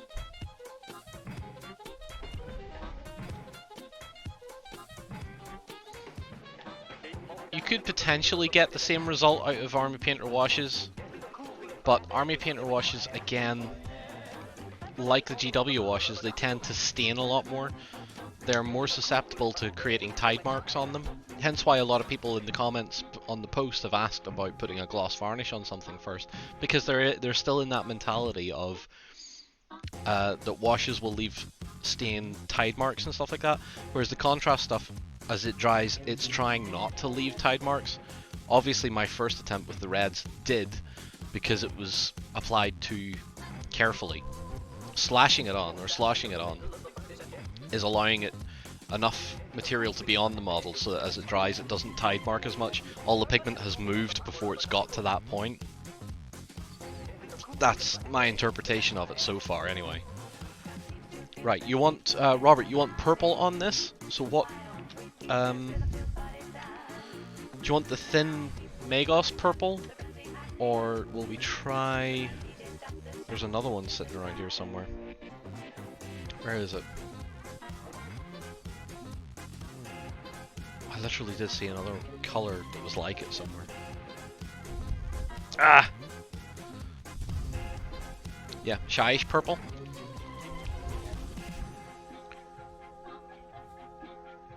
Yeah, Mal, the Army Painter, like, the washes will use less pigment because they're designed to move around. You can move them with the brush a lot more, whereas the contrast is trying to take away that level of contact you need with the model and the brush. So you slap it on, all its pigment moves, and then the medium is left to just dry naturally. Whereas with washes, you're trying to get it, work it into the areas you want it to, and let it pull almost by making it do it itself in some cases. And if you put it on too thin, it tide marks as it dries because the pigment is so well mixed into the wash. Whereas this, as I've noted on a couple of occasions, it will separate over time. The second one you can't spell, the shyish purple. I would imagine this looks like it's going to be a heavy one too. Holy crap, this is a lot heavier than... Yeah, alright. So you want this over the yellow base.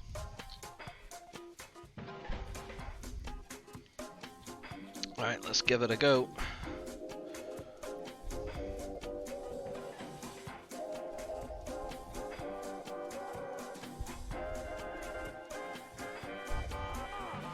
That's giving a very strange finish.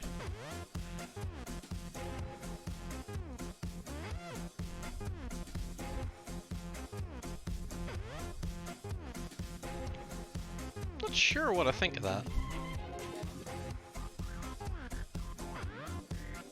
I mean, yes, for science, but it doesn't look very purpley at the minute.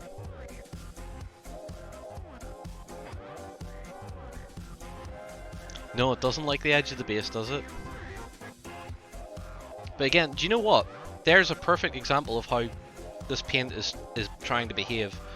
So let's take a bit and watch the edge of the base very carefully. So let's do one swipe.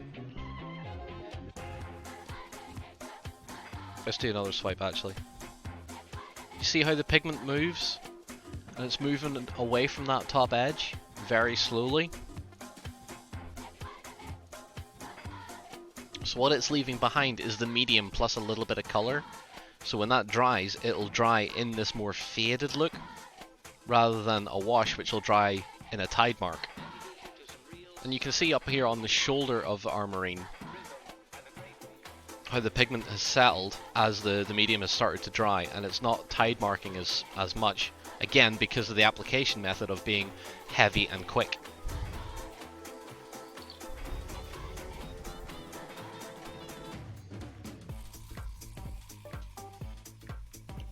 Right.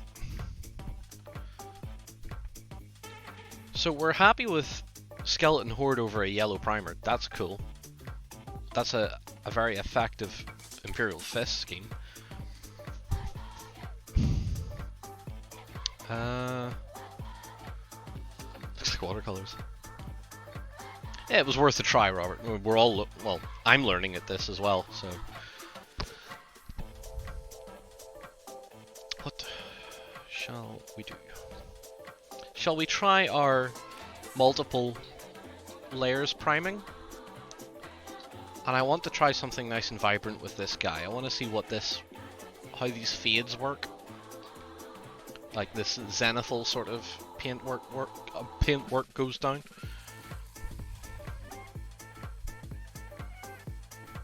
And I would like to try.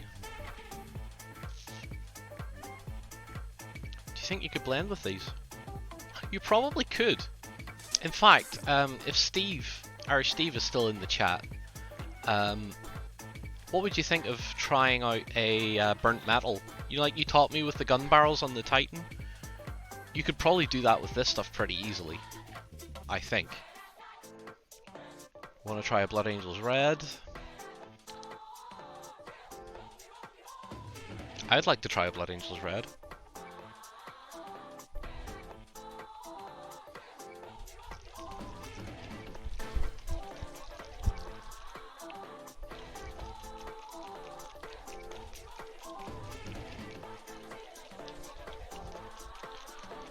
So I'm going to put a layer on this, guys, and then I'm going to take another break. I do apologise for having another break so quick. Heat bluing, yes. We'd need to figure that out, Steve. Taste test. So we're going to put Blood Angel's Red onto this guy, and then I'm going to take another break. And when we come back, I'm going to start probably... Yeah, we can compare to the other red, actually, yeah. I'm probably going to start into the 3 models I have earmarked for like a full tutorial or a full paint job tonight. Or today, depending on... Alright, this looks pretty decent. So, again, it's a thick one, which is great. And we want to apply it quick and heavy. So, let's go. What's cool is that I know that the Wraithbone primer makes your finish look warm, and because I've zenithed that over the Grey Seer and a Mechanica Standard Grey, the shadows should naturally start to look a little colder as we work our way down. The actual scheme should change in temperature as the lighting changes on the model. And this Blood Angel's Red is going down friggin' nice. This is so much nicer than the Flesh Tearer's Red.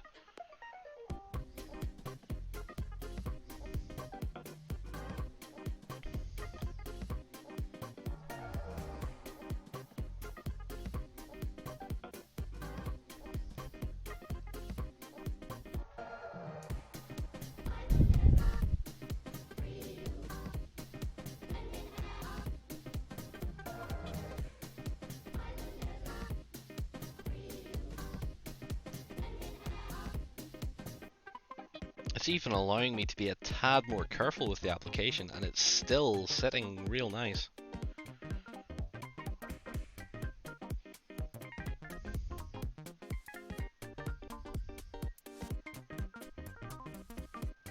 I think I've just found my next favorite, or second favorite, contrast paint. So it's now Black Templar and Blood Angel's Red.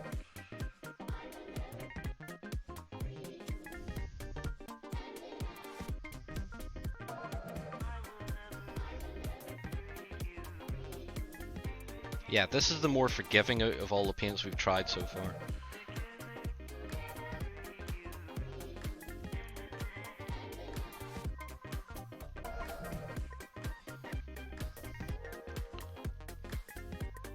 Now that is nice.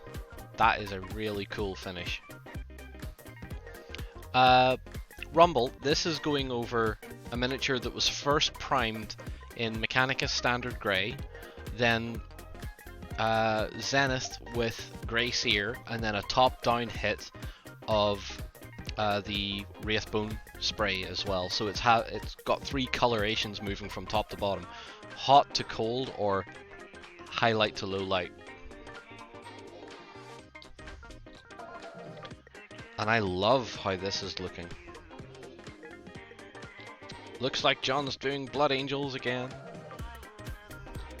At some point in the future, in the next 15 years.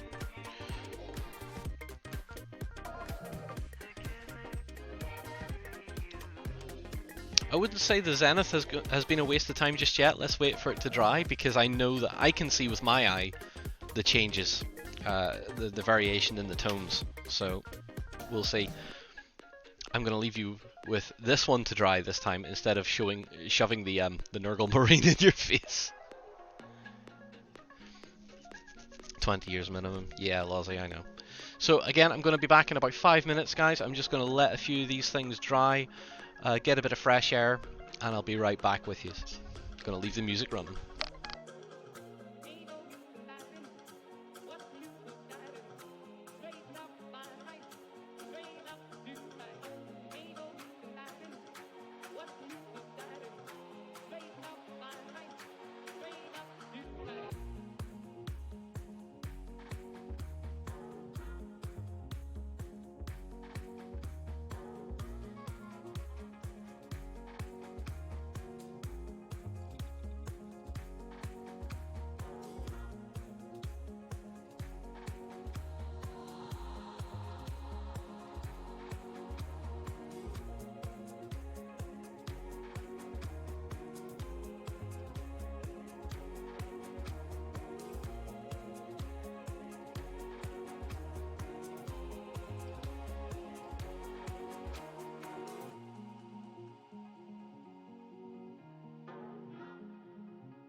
And we are back.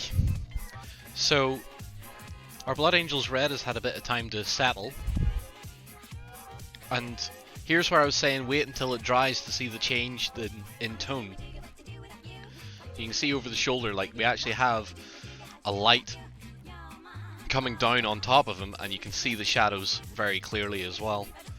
So, I count that as a good win, and that's something that I think anyone wanting to make contrast do more for you should consider. So if you're gonna prime them with the 2 new colors, if you're intending on using both the new colors, definitely go with the Grey Seer as a base primer, and then throw a bit of the Wraithbone on top. Just a couple of dabs of it, great, and that's more or less the finish you get there. So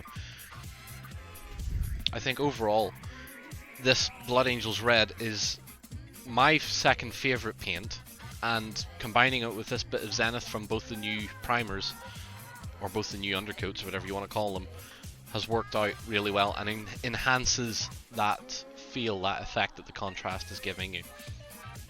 So yeah, I'm very impressed with that one. I like that a lot. So, what's your next word?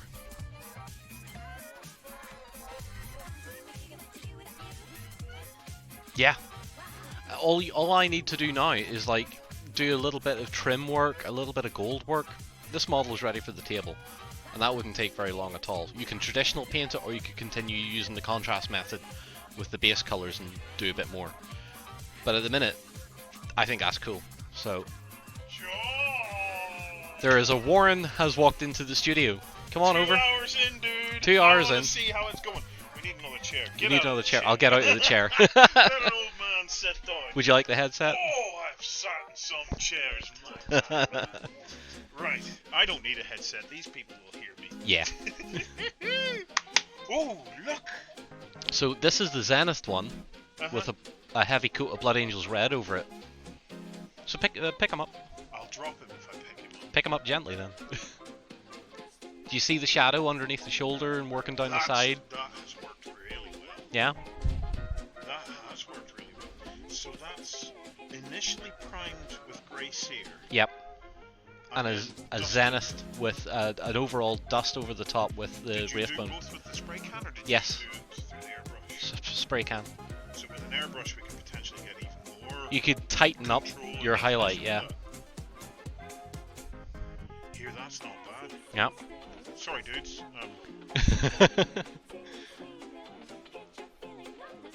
Yeah, we did. Nice. We did have a couple of skeptics in the chat when we started putting this down, and thinking, oh, maybe the contrast will obliterate. Howling Dice's said some reflection is very bad. Let me get in here. Oh, I didn't realize you had the whole music going. This is awesome. Okay, off you go. I'll take over now. Hello, everybody. I'm just going to take a moment just to say hello to some of the commenters. Okay, it's great having you all on the stream. Hopefully, Howling Dice's this audio is less reflective. Wraith Wolf, newbie to the hobby, wondering what a Zenith is, John. Do we have anything here that is Zenith? We're going to try and get you something. We'll explain to you what a Zenith is. Yeah, basically I'll start to try and explain. So a Zenith is where you base coat the model. You base coat the model with a dark coat, and then you go at it with a lighter coat over the top of it, so it looks like this. Okay, so this is a model that has been Zenith. So it was primed black originally, and then Jono went in, probably with an airbrush. No, this one's been done with a spray can. You can tell it's been done with a spray can because it can look a little bit gritty up close. So you basically prime it black, and then you spray it from an angle sometimes, like that, and then that puts that light coat down over the top of it. And what it did on this particular model that John's went into is it's given us an even extra layer of interesting shading. And this is what I've been wondering about. I've been talking about this now for a few weeks, is if we can find a really simple zenith approach, I think that we can make these contrast paints work twice as hard in half the time. Wouldn't you agree, John? Yep. John would agree. So, back to the comments. But there's something like 3 times reverb in our sound. I wonder why that is. Is everybody getting that reverb? Let us know if you're getting that reverb. Robert's Mini says he loves it when the real expert takes over. You know it, man. You saw me at UK Games Expo. Workshop said 1 thick coat. And this dude on YouTube did proper 1 thick coat. I'm hoping you're enjoying John's live stream. It's great for us all to get experimenting. This is great for John as well, to get some experimentation. Has there been anything else interesting, John? I'm liking the metallics, man. Yep. Look at that. So that's Palisar blue over a bare steel, like a plate steel primer. Yeah.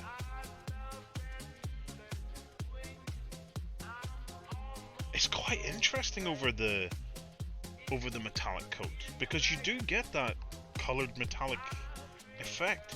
I think finishing that off with a gloss varnish Yeah. would give it a proper sort of polished metallic feel. Do me a favour, John. Fire up the airbrush, right? Have you done one yet? What do you mean the air hose is bust? So stick it in your mouth and blow. Has it really got a leak? Can we reduce it down and bring the compressor in or something? Right, go you and fix the airbrush. I'll explain to these guys what I'm thinking. Okay, so I am going to set on a journey for the rest of this year to try and encourage as many of us newbies and non-painters and people that don't like painting to pick ourselves up a very, very simple, very cost-effective airbrush and to just get stuck in with it. Because I played with one, I broke one out recently at the Flames of War boot camp, and it made such a difference. And it's just a little single action thing, off and on, off and on. But you see, for zenithing and for quickly putting stuff down onto miniatures, I think it's ideal. But I know that so many of us out there look at an airbrush and there's 2 things we think. 1, I wouldn't have the skill to work with an airbrush. And 2, I can't be arsed cleaning it. I don't know if there's an awful lot I can do about number 2. Yes, airbrushes require a little bit of cleaning and care. But number 1, this whole thing about the skill of using an airbrush, I'm going to do my best to dispel this myth. Because believe me, I am the world's crappiest painter. And if I can use an airbrush and get some half-decent results out of it, and more importantly, cut down the amount of time and effort that I have to spend painting something, then anybody can. Because anybody that knows me or has been watching Beasts of War on tabletop for any amount of time will tell you, when it comes to painting and hobby, there is no one in the world crapper than me. But I've been having some success, and more importantly, I've been having fun. That's a good word. Fun. I've been having fun. So, basically, you don't need an expensive airbrush in our hobby. If you're going to do interesting stuff later on, you can pay more and get one of them dual action jobbies. But for most of us, especially for us now looking at the likes of these contrast paints, a very simple airbrush and a very simple compressor will do the job. We're going to try and nail that this year. Right. So the experiment. Here's what's going to happen. Contrast paints are going to effectively work a bit like a wash. And whenever you put a wash through an airbrush, it doesn't do what a wash does. So when you put a wash on with a brush, you can start to pull it and you can get the wash to go into the recesses, okay?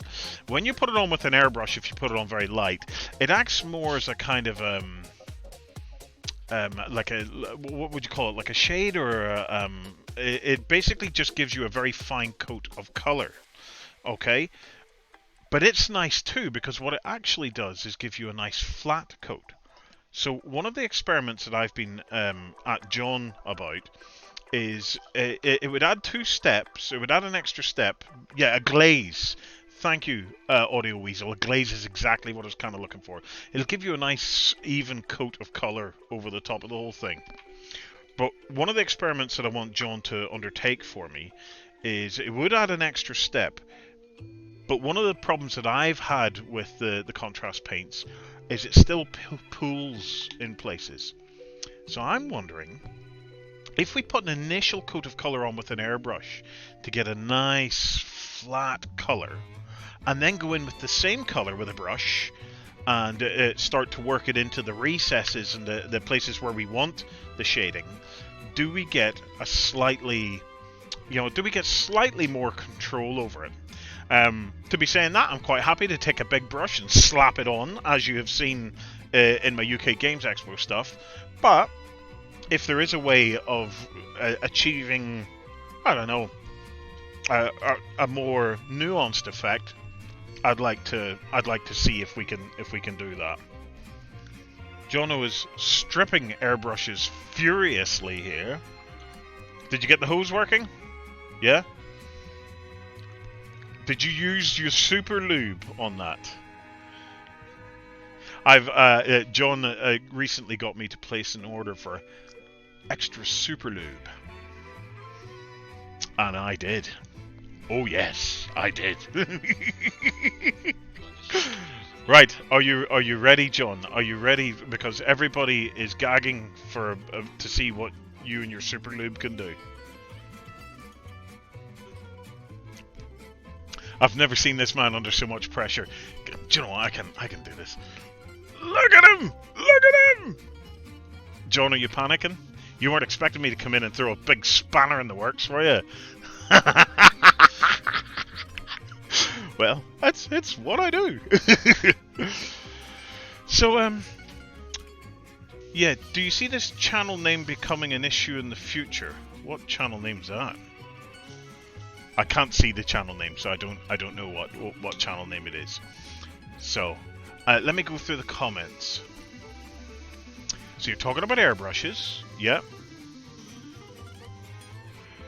Contended Bar wants to know why we've been changing the page name. Yes, about a year ago we started this process to change Piece of War into OnTableTop. If you go onto our Facebook this evening, I've put up a post specifically talking about that. Basically, we're collateral damage. YouTube have been shadow banning us. We got caught up in that whole. They've been doing an approach, rightly or wrongly, about trying to suppress violent content and stuff on their site. As with all these things, I kind of feel for YouTube because they've got an insurmountable task in doing these things, but in the process of doing it, there's a lot of collateral damage, and we fell foul of that. So we'd noticed all sorts of odd things going on. Videos being suppressed, the channel being suppressed, people being unsubscribed automatically and stuff like this. A lot of stuff going on. We reached out to some other YouTubers and they helped us do a bit of background digging on this. And we found out that our username, Beasts of War, was coming up as flagged.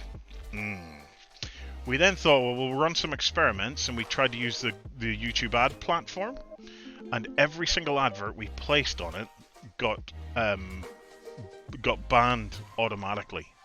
And we thought, oh, hang on, there's something here. So we reached out to one of the big YouTubers out there that we were friendly with. I got him, because we couldn't get YouTube to talk to us, so we got him to back channel for us. It was quite presidential, actually. But he did some back channeling, and then finally someone from within YouTube did get in contact. And even that wasn't straightforward. We got the, we can't confirm or deny what is causing this, because we're not allowed. Oh, that's okay. we can't confirm or deny what the problem is, but a name change wouldn't do you any harm. So what else can you do? Alright? Okay, guys. Look, it's been a pleasure. So, John, you know what I'm after? You know what I want you to try and do? Oh, you want me to spell it out? Okay. Right, I'll let John sit down here, and I shall spell silently into his ear. See you later, guys. Thank you. Okay. What are we doing? So, John, Yes. these are amazing, Yes. but you still get quite a bit of pulling and stuff like that there, okay? So what I want to know is if you put it on with an airbrush, Right. you give a nice flat coat to begin with, Uh-huh. and then go in with a brush in the areas where you would actually want some shading and definition. Okay. What does it end up looking like? And don't be too expert about this. Yep. Okay? Because you have to be able to plebs like me have to be able to do this. Alright, alright. So if that means I have to give you a thicker brush, so it looks like something I would do. This is what I've been applying it with all evening. Alright, okay. This. I don't mean that thicker brush. Right, I'll leave you to it. I look forward to seeing the results. And again, if you have any more metallic minis at some point, it'd be nice to see the airbrush over the metallic minis. But I'm quite happy to settle for non. We can revisit the metallics, because I think we have a lot more potential with the metallics over time. Okay. I think even zenithing metallics would be cool. Going from a dark metallic to a light metallic. I agree. Yeah. Where did my music go? Oh, there it is. Sorry. Okay. Let's try Warren's experiment then, shall we? And we'll go with a Wraithbone primed one. Hope you enjoyed that chat, by the way, as well. He's like, yeah, get an airbrush ready. Let's try for a Dark Angel this time, because we've not looked at some of the darker colors here. So let's put a Dark Angel's green through the airbrush, I think. Lead Belcher Base and Space Wolf would be cool. Cultia, unfortunately I can't click links at the minute. So let's see. Oh, maybe Dark Angel's green is a bit too dark to do this with. Do you know what we do? I have an idea.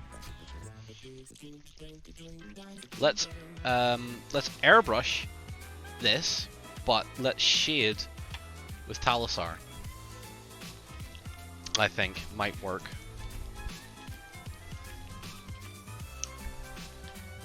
So let's airbrush those colors that we thought are all a little too thin, and then we'll work at it from there. So get a bit of this into an airbrush.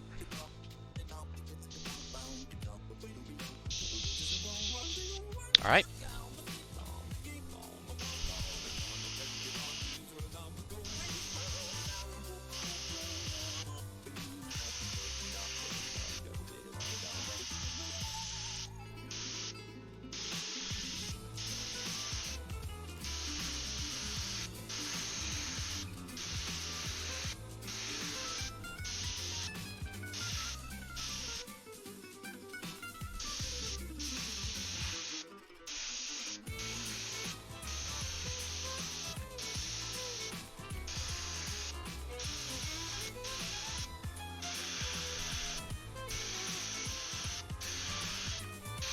Or actually, Warren's probably right. We'll just shade with the same color.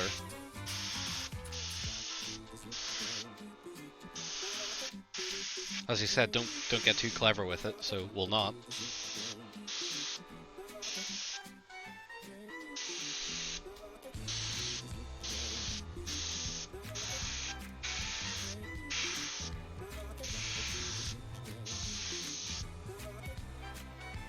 So we have our sort of minty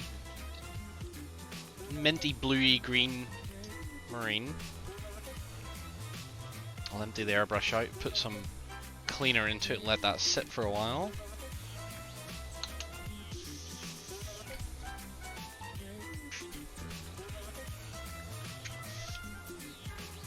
That's steep. And let's get a brush in. And we can pick out some areas we want to shade with it then. So what we're trying to do now is force some shading.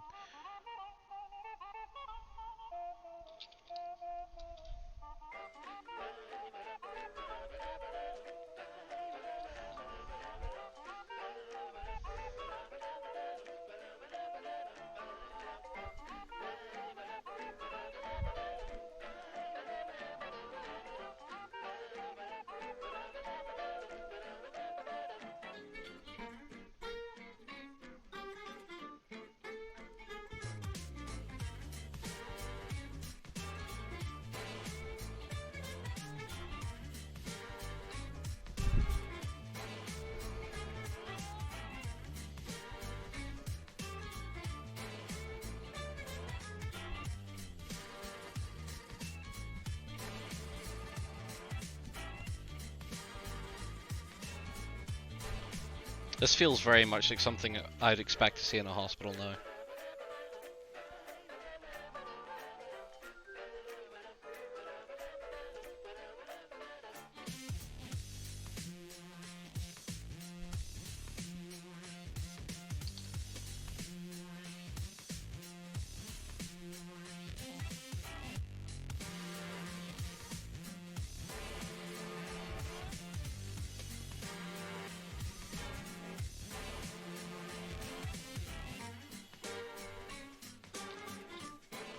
Yeah, I can see the merit in this, but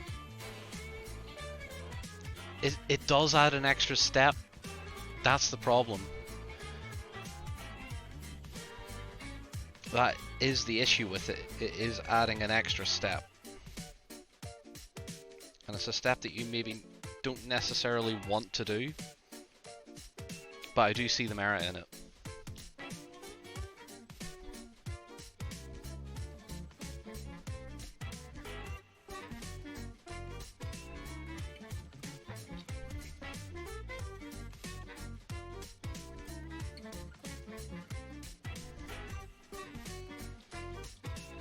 So yeah, it's not a bad idea in principle, but I just think it'll take a bit too long.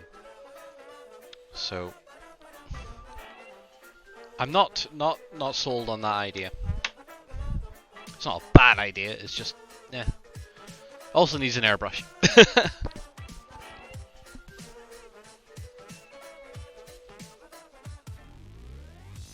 Do it before black, yeah. So what you think? Go from primer, then add a black shade, and then if you have the airbrush of it, then spray the other color over as a tint. That might work. In fact, it would work.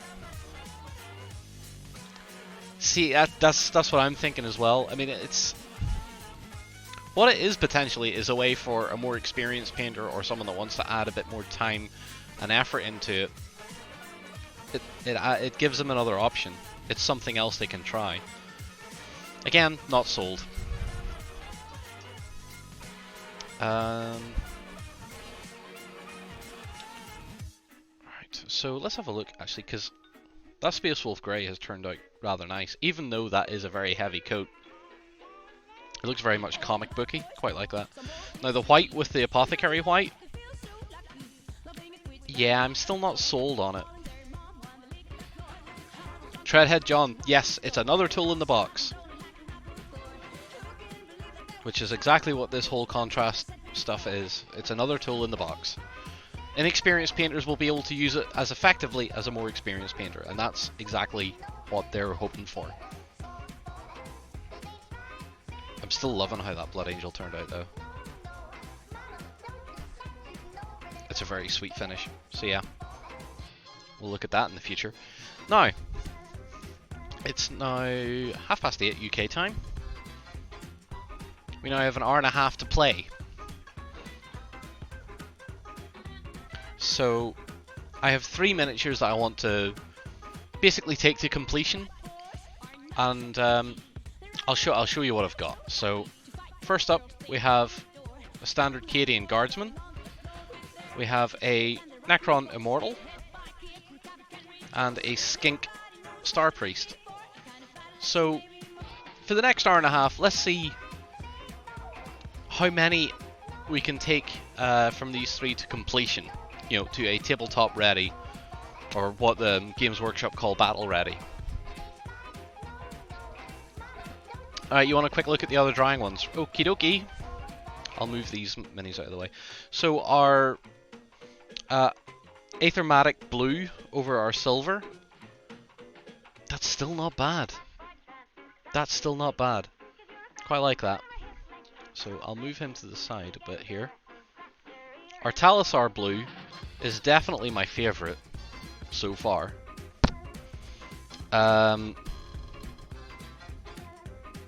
Our two... Is that? Holy crap, no, that's the blue. Right, hang on. So there's our two coats of Flesh Terror red. That's not turned out bad either. So let's move them back a bit. We then have our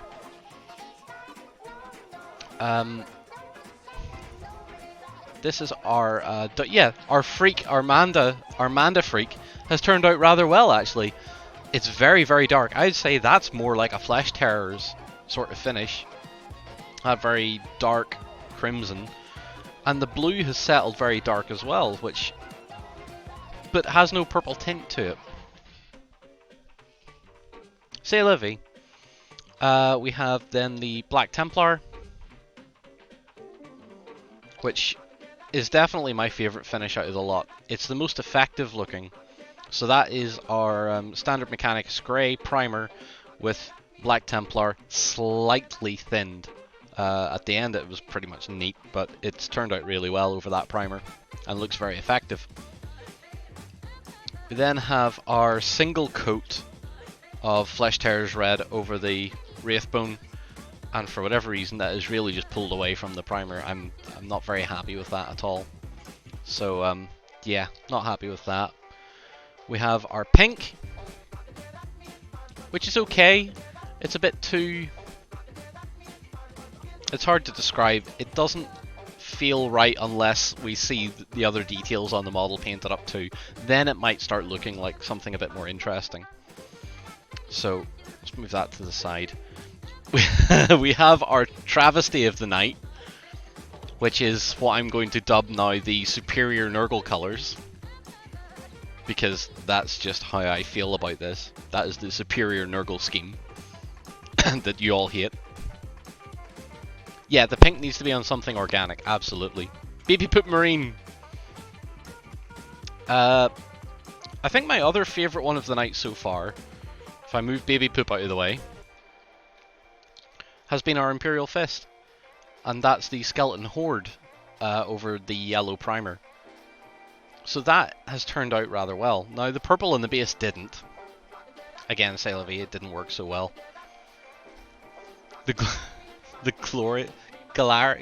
Never mind. So yeah, the Imperial Fist turned out pretty good. I'm happy with him. What else have we tried here? I like the Space Wolves Grey, we've already discussed it. The Apothecary White over the white didn't work. The Apothecary White over the bone, I still think works better than over the white primer now.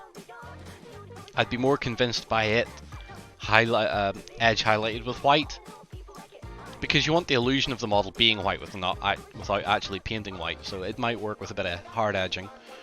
I'll maybe see if I can get some time later and actually throw together an image gallery of this stuff with a bit of highlighting and maybe finished, you know, at least the model taken to completion, not necessarily the base. So there's that. And then there's our glorious mishmash Stormcast Eternal with our orange, our thin purple, and our green. And again, this purple is another colour that will work better with the pink over an organic model. So not something as armoured as this stuff is. So that is us recapped. That is pretty much everything we've gone through. I'd say none of our experiments have been total utter failures. It's nice to see how some of these paints interact on different surfaces, which is great. So I think my favourites of the night really are probably these two, plus our Zenith Blood Angel, I think these three miniatures have turned out the best with the minimum amount of effort. So very happy with these three. Like I said, I'd love to see that Black Templar taken to completion, and I probably will take it to completion, just to see how it all turns out. And the Blood Angel. I'll even put some transfers onto him just to see what the whole thing looks like. Because that's what I feel like we've not had enough of with Contrast so far, is we've not seen enough fully completed models. Even though Miniac and a few others have done a complete paint scheme using Contrast, I'd like to see more mixes of Contrast, traditional paint scheme, plus add all your transfers and completely finish the model. Right. What shall we start with then, guys? Do we want to start with the Star Priest? Our cute little Skink? Do we want to start with the Immortal, or do we want to start with the Cadian? And yeah, if we get them done, if we bring these to completion, I will definitely get an image gallery thrown together. I forgot how much moisture the airbrush cleaner takes out of the air. So there's a vote for the Skink. Now, the Skink's probably going to take the longest. Star Priest. So that's 2 votes. I don't think anyone's going to want to see the Immortal or the Cadian.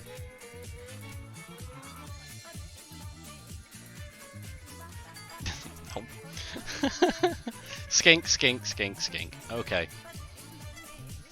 Right, I guess it's Skink then. 1 Imperial Guardsman! 2 Imperial Guardsmen!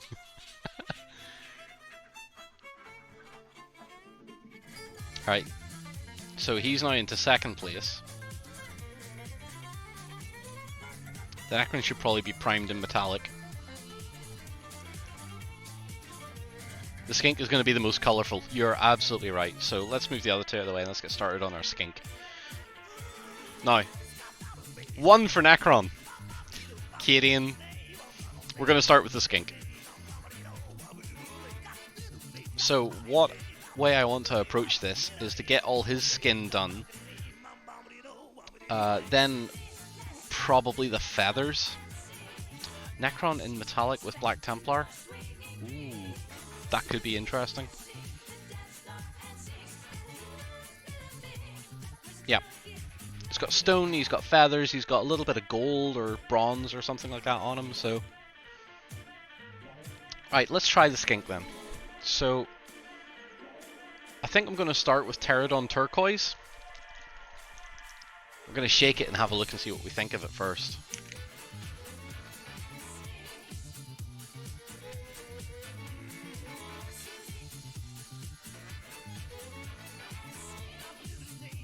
Pterodon Turquoise is very, very heavy and green.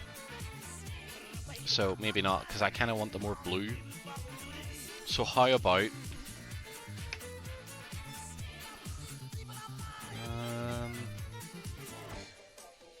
do I really want to go as far as Talisar with him? Do I have a picture of a painted one? I do. It's actually... Etheric would actually be kind of good for it.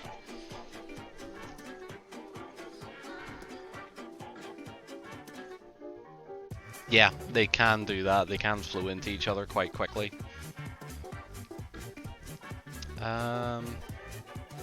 This is the part where my inexperience in the range really starts to show. So I'm going to take a bit of Talisar initially. But I'm going to, again, I think I'm going to rely on my medium to thin it down a bit.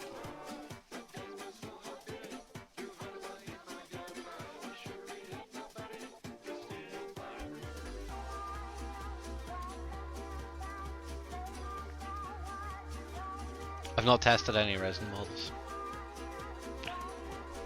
In fact, I'm pretty sure that Etheric Blue mixed with this might be interesting.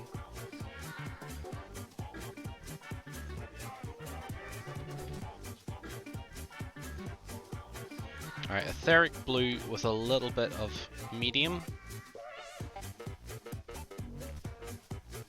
problem is that the etheric blue is so thin, I'm going to contaminate it a little bit with my Talisar blue, just to try and up that turquoisey feel a bit.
Yeah, it's unfortunately for me it's like nighttime, but do you know what? When Warren said we should do this in the evening, I was totally on board with it. I was like, this is going to be amazing. It's like a little painting party for me in my otherwise entirely antisocial life.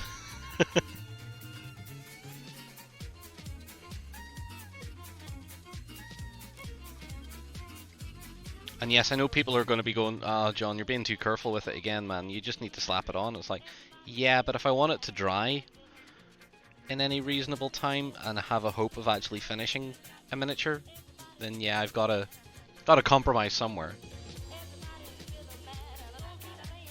Now, for a skin tone, that's pretty decent straight out of the pot. So I dig that quite a lot. Oh, you have to, Culty. You have to come and visit us. So, while that's drying, we can tackle something else that's not as close to that particular part of the model. So, for example here, we could tackle the feathers next. And this is where I really want to try something out. So, I'm looking at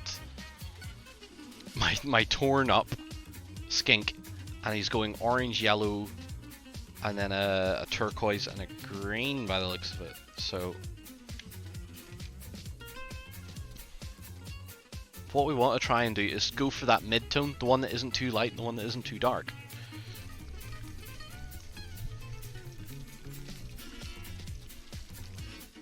So I'm going to try for a Yandan yellow again, and we're going to make that our mid-tone of the feathers.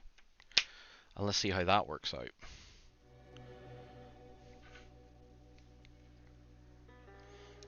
So I think if we give it just one, either side of the feather, just one swipe of the yellow.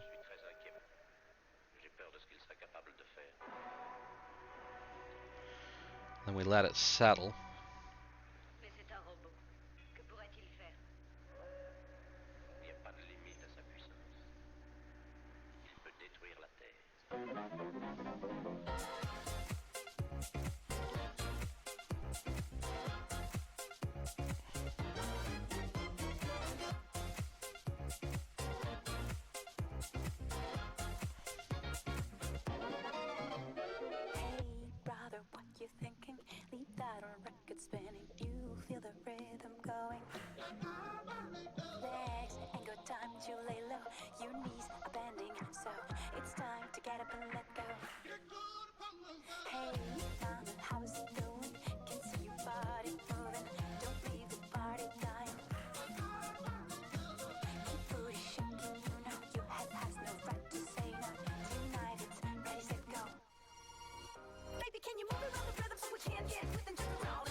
Okay, so the feathers are actually turning out pretty nice.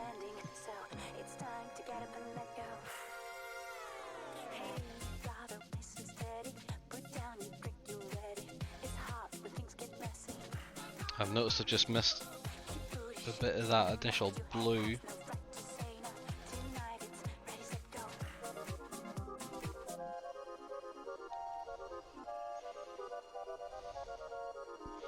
But look how vibrant that is already. That's so cool. So let's get a bit of that base color again and just very quickly tidy up the leg.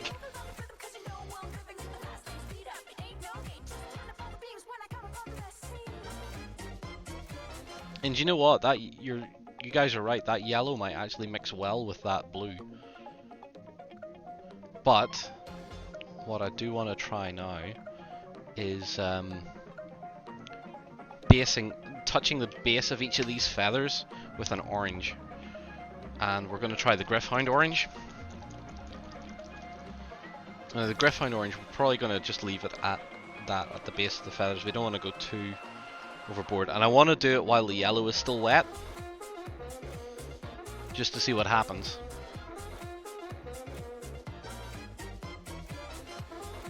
I'm going to see if the colors kind of blend in any sort of way, or if they're just going to sit.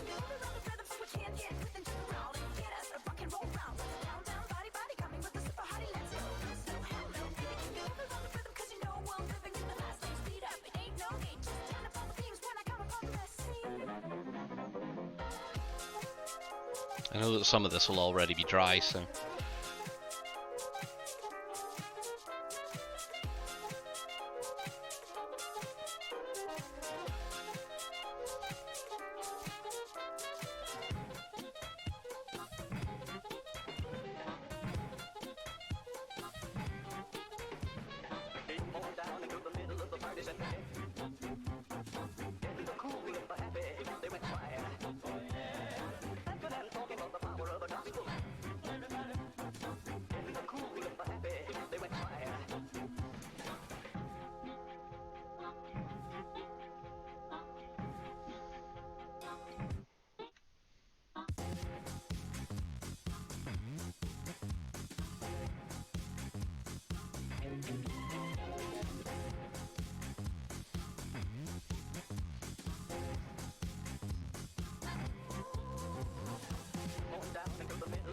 Yeah. Right, so it fades into green towards the end, so I think just a bit of warp lightning, to be honest. Let's do a bit of warp lightning and let's add some medium to it as well. It might blend a bit more, but I know I've already noticed that the yellow on the feather, the initial coat, wasn't thick enough to still be drying as I was applying there, so...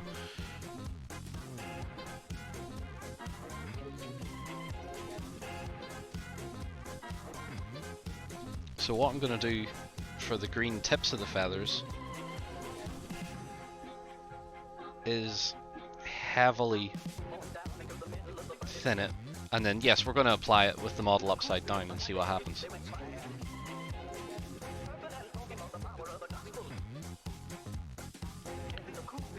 And then force it to pull at the tip of the feather.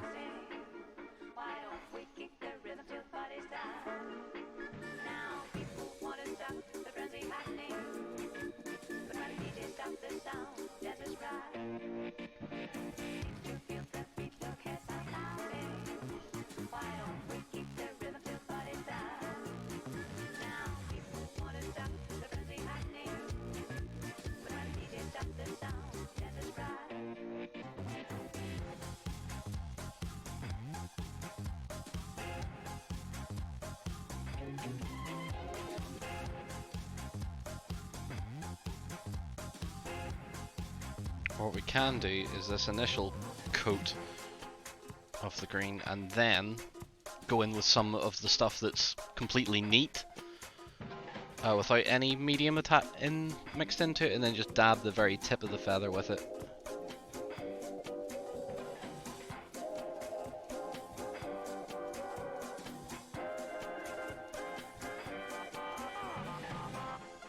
This is turning out surprisingly well.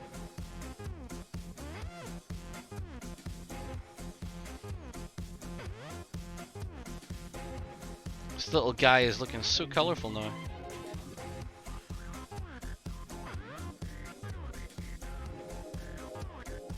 The best bit is actually seeing how quick this whole scheme is coming together.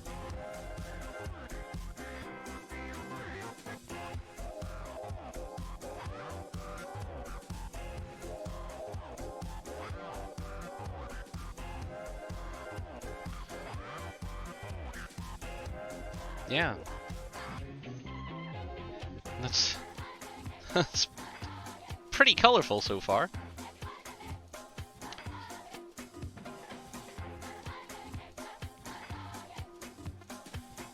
So let's take a bit of the warp lightning that's completely unthinned, and let's see what happens when we just dab the points of the feathers.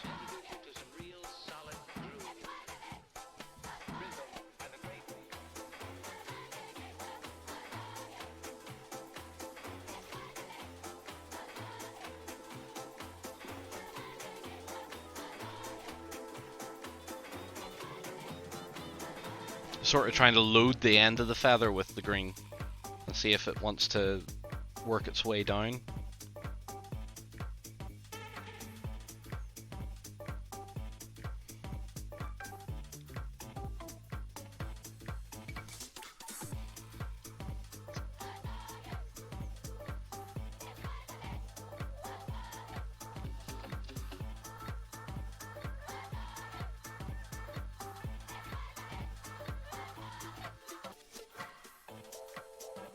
Like, again, we're not trying to make a really high-end finish. We're just trying to make a finish that we're all happy with.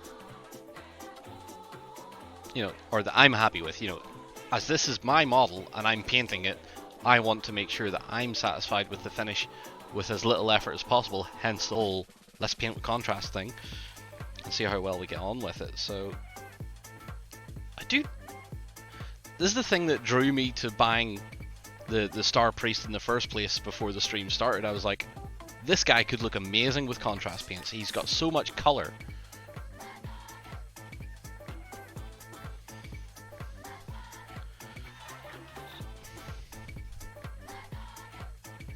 I wonder what happens if we take a bit of medium, just medium,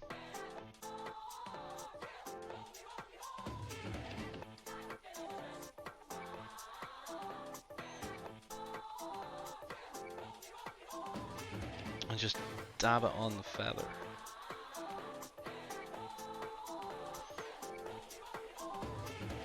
Well, that's not terrible.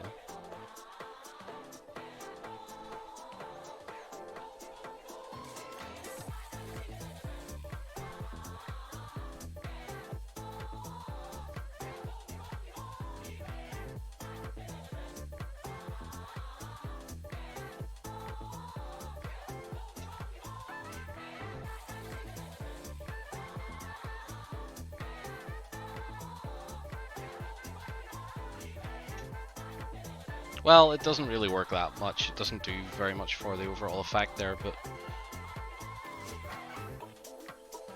it's not exactly ruining the effect either, so.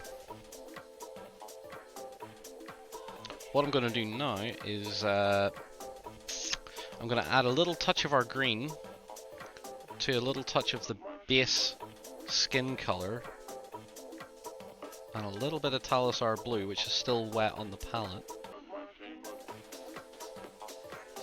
And I'm just going to very quickly do the fan on the back of his head, because I didn't realize that wasn't part of his headpiece, that was actually part of him.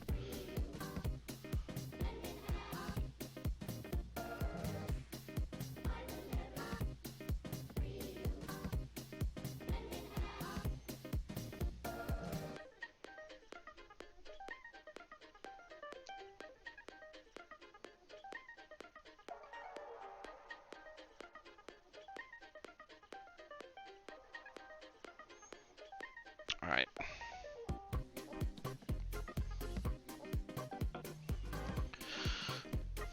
Alright, now let's get one of our base colours in, one of our base paints. We'll get the Wraithbone one in, and we'll just tidy up the areas that are going to become gold, and his eyes, because we're going to make his eyes nice and yellow. Goodness me, this stuff's thick.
Okay, I am actually thinking it's time to break out the hairdryer.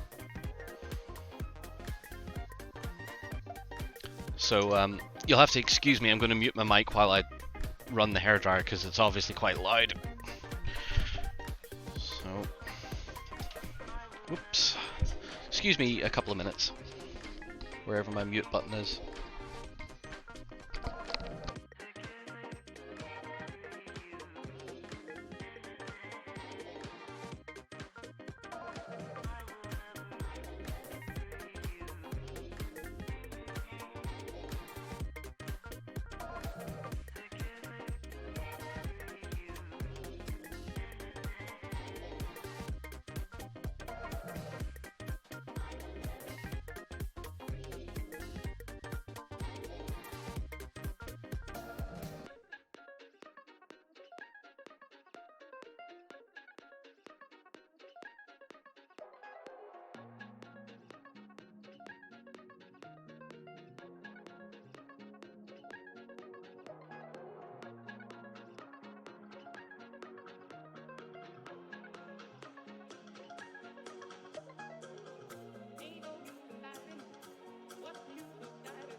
Alright, so Another note of something is that the contrast paints, even under a lot of heat, still take a long time to dry. They're not completely dry there as it sits, so they do take a fair amount of dry time. Right, while the upper parts of the body are still kind of drying, I'm going to paint the base areas. So I'm going to use not skeleton horde. I'm going to use the snakebite leather on the stonework, I think, or will I? Wildwood. It's kind of a sandstony sort of. That sounds good.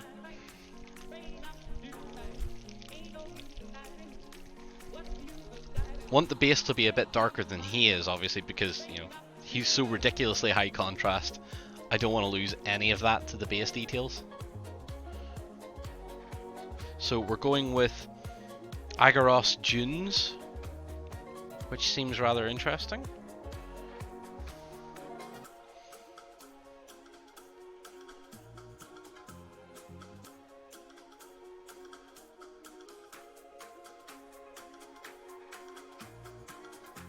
Seems rather nice, actually.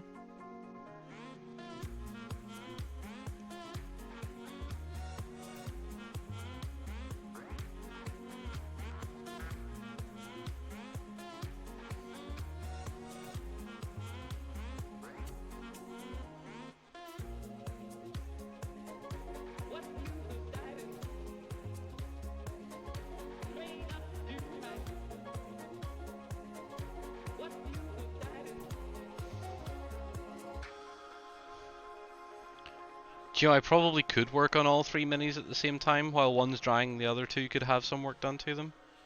But that would be the joy of it, yeah. I mean, but I really wanted to paint the skink.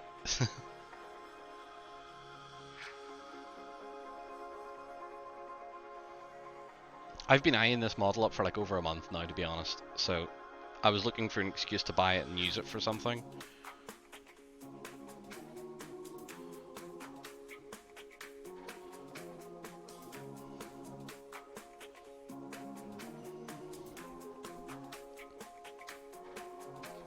Yeah, that's kind of cool.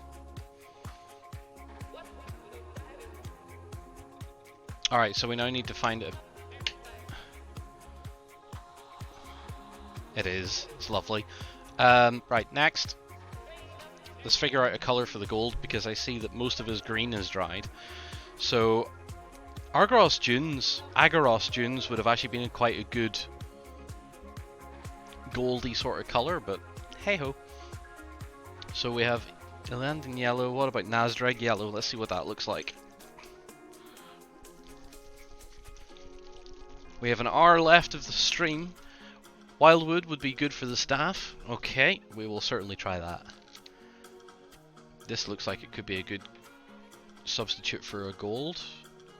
It's certainly a bit more yellow than what we've just applied. So let's see at the top of the staff then.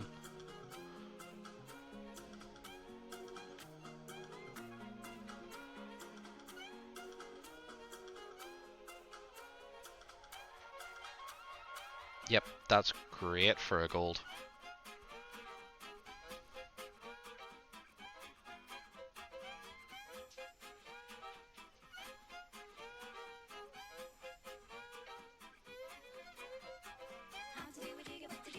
I've noticed with the thinner colours you can afford to be a bit more careful with them.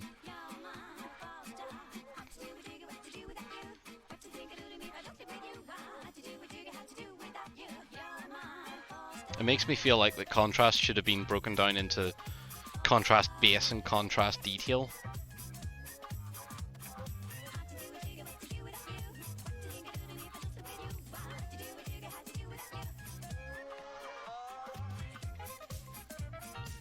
Alright man, did you take care? Thank you for joining us.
The blue that was used for the skin was athermetric blue.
He's getting there, isn't he? And it's been pretty quick. Has anybody been timing this at all, or?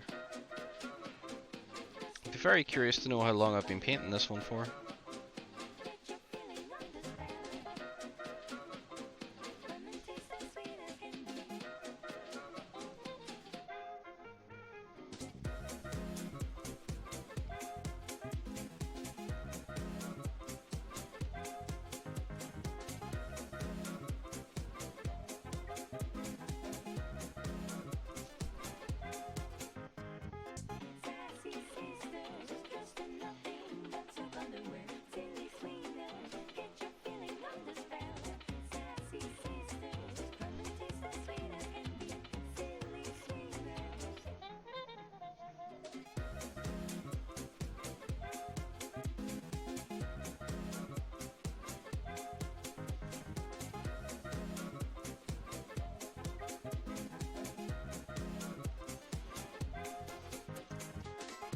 Quarter hour, 15-20 minutes then.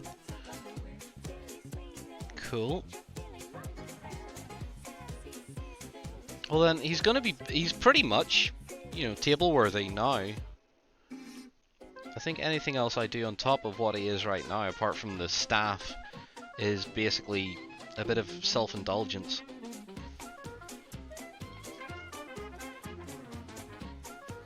Right. I think that'll do for gold additions. We're talking about Wildwood for the staff. Now, I had it in my hand not so long ago. Or did I? Or did I just look at it and think, oh, that would be good? No, I was just looking at it. And I think the final bit, we should probably paint in the eye and do them yellow. No, it really doesn't. Yeah, it's overkill tabletop. Alright, so let's try this brown then for the wood of the staff. This is quite a heavy pigmented one, so gotta be careful with it.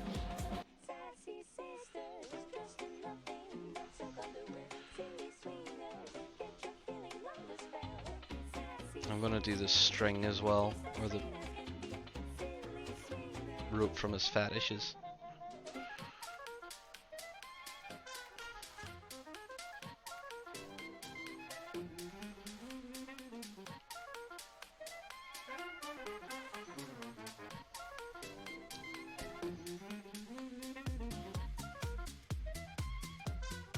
Yeah, the staff has absolutely nothing on it. So I mean, this is where I'm saying that at this point, in reality, you would probably just traditionally paint this, rather than using contrast on something that doesn't have any texture to.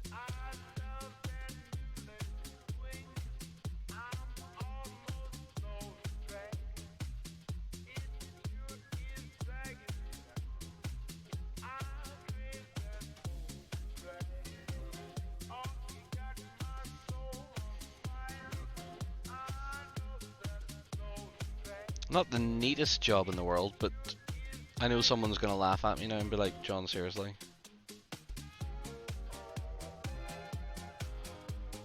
It doesn't have to be neat at this point, it just needs to be done.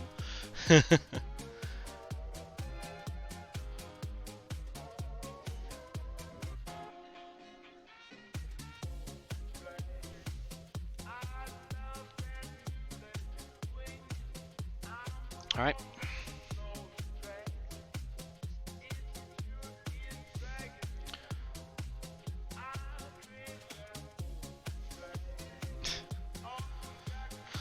Okay, a little bit of skeleton horde then on the skull on the top. In fact, before we do that, I really want to get some color into the eyes. I know I'm being stupid, alright? Stop it. I just want to see how quick it takes to get the thing done.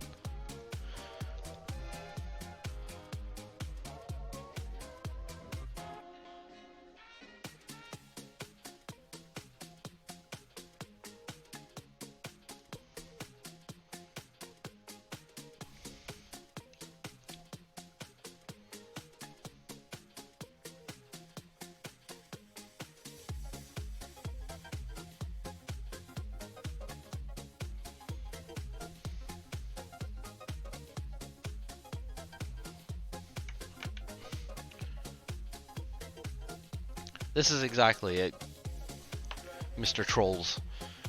We're just enjoying getting the feel of this paint system. And just, it's nice to see how much or how far you can take it.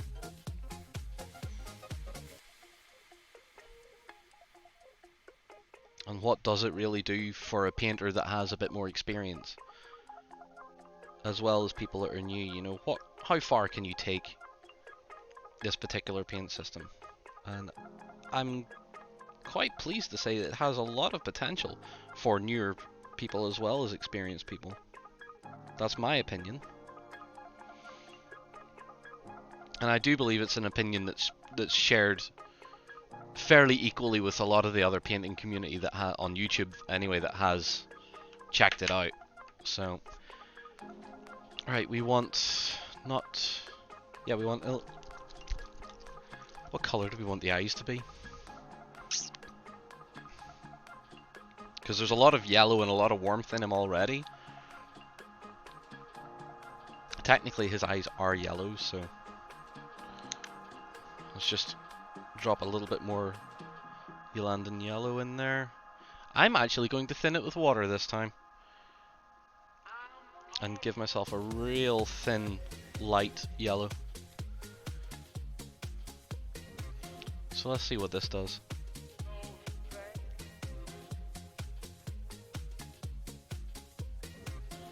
Not very much.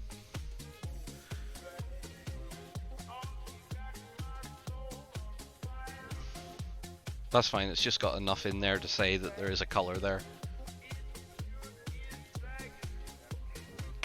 We don't need it to be too overt. Okay, I need a colour for his claws. Technically his claws are black, Black Templar will do.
Okay, I'm more or less just let his other foot get the claws coloured in.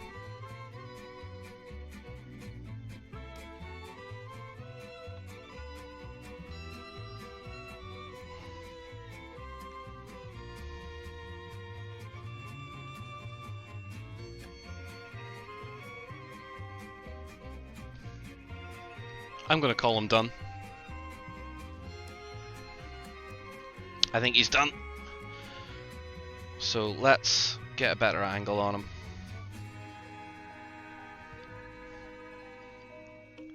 Unpainted bit of the gold at the bottom. Yes, I know, it's bothering me. Let's get it done right now. What color did I use for that? Nasdrig. It was Nasdrig. Hang on. I'll fix this.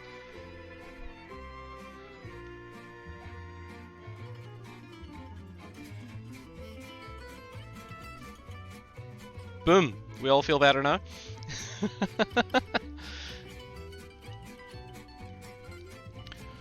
Okay, so that's number 1 of 3. Our little skink star priest. And I think he's really, really charming looking. I'm going to throw a bit of colour in between his toes there because that's annoying me. And in there because that's annoying me. And there because that's annoying me. Alright, no, wait. And there because that's annoying me now too. And I see a bit under his belly that I've missed too. Swine! Hang on, I got this. And I've missed a bit of the... Enough.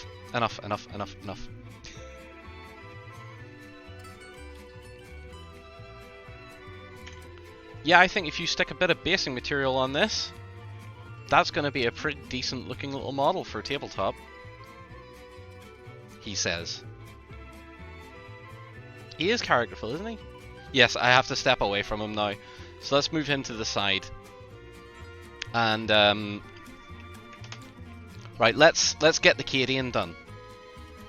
So we're at 20 past 9 UK time here, guys. Stream is technically going to end in about half an hour's time because that's when everybody goes home. Right, where is the Cadian? There you are. Right, so we want a colour for his fatigues. We want to do the fatigues first, then we want to do the body armor. I think we're gonna go with snakebite this time. So we'll go with snakebite for the fatigues.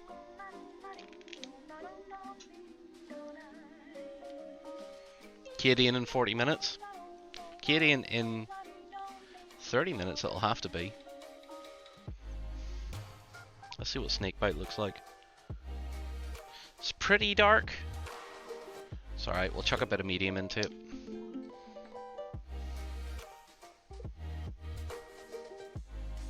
We'll thin it down a bit. Alright. Let's see what happens here.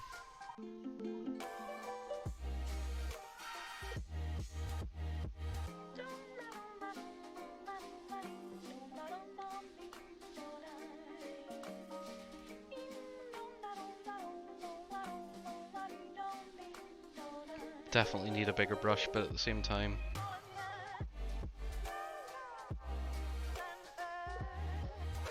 trying to be neat.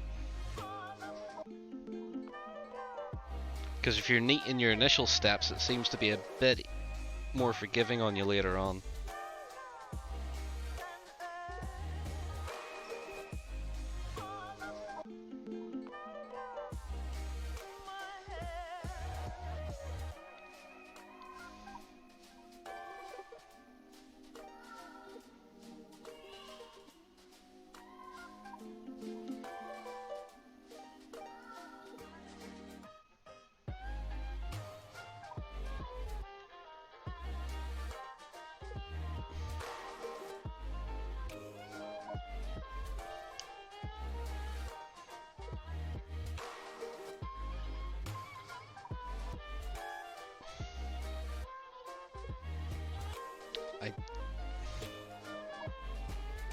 I was gonna say something there and I completely forgot what my train of thought was. I think it was more of a, we'll do it live, we'll be fine.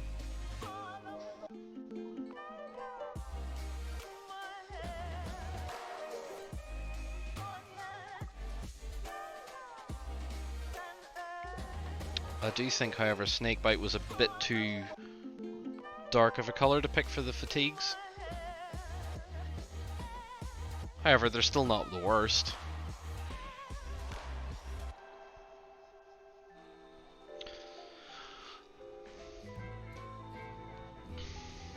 Alright, body armor. Body armor is going to be Creed camo. I think. Probably.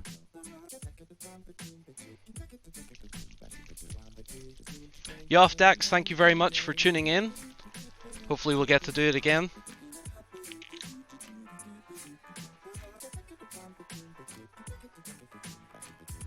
Yep, this is a good color.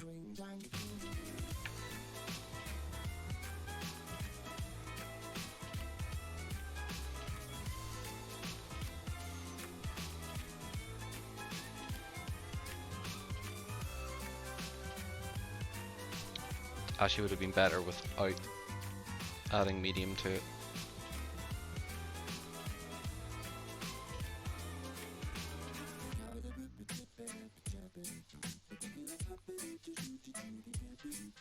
Yes, it would.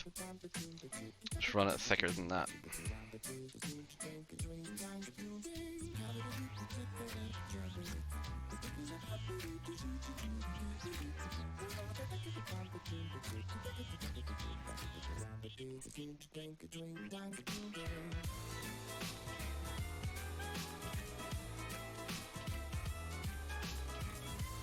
Actually, now you're immediately starting to think Militarum green was the color really meant for body armor.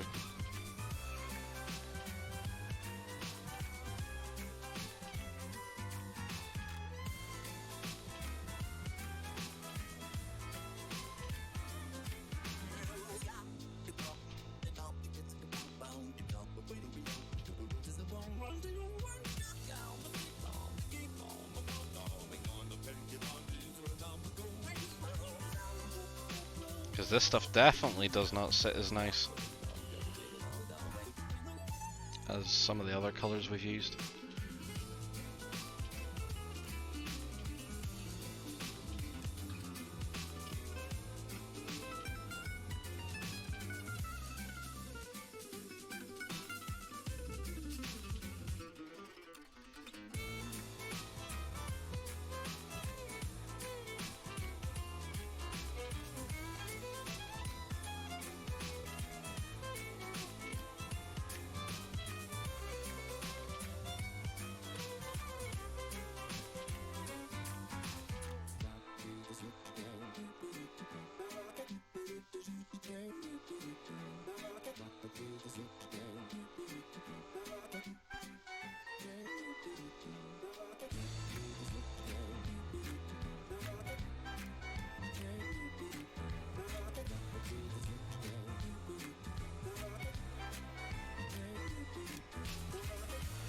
Having said that, at the same time, like, I know this doesn't look like much.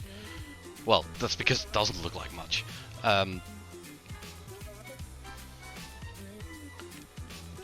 Yeah, picking colors has not been the easiest part of this.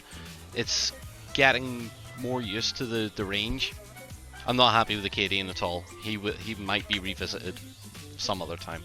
I want to play with the Necron though, so you can go away. Yes, I know, I'm skimping out.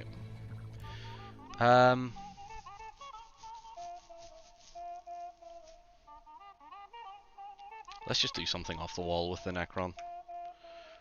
Let's just see what silliness we can create.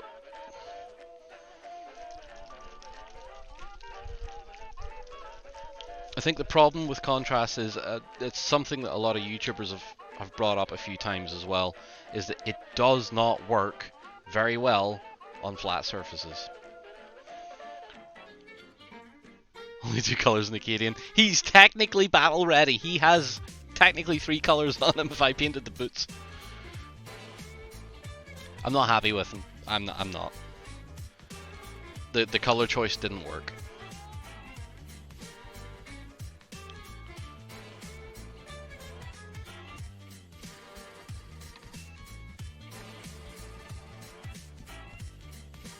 I'd be careful what you say about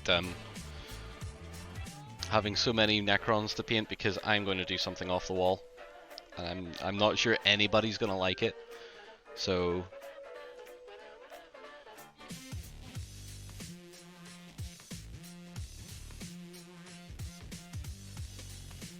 I just picked this color at random.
Robert, I don't think that's I don't think it's the undercoats that affect the flow. I just think a lot of these colors are just different consistencies. The overall, both primers feel really smooth and really tidy, so I can't see them affecting it.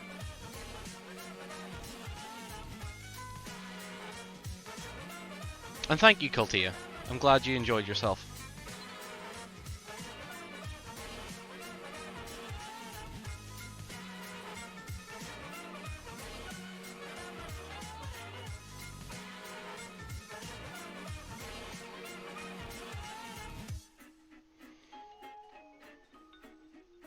Alright, hairdryer time.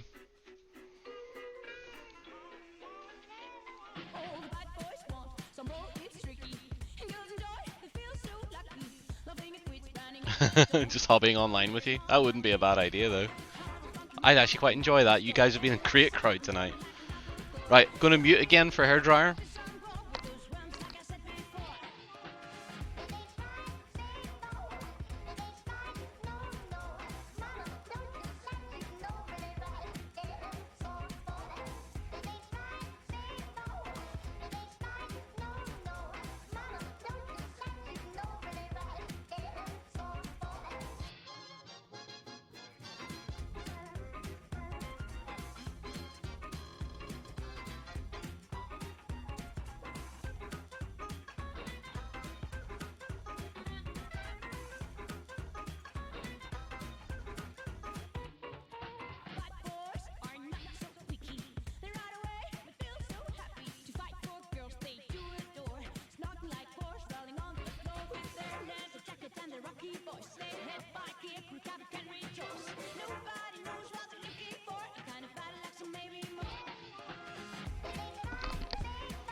Right.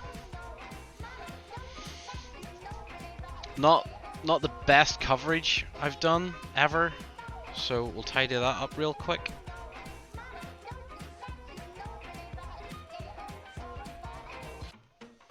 Right. What I am gonna do though, he was primed in Grey Seer, but I'm gonna put a Wraithbone base onto the weapon because I want it to look warm and brighter.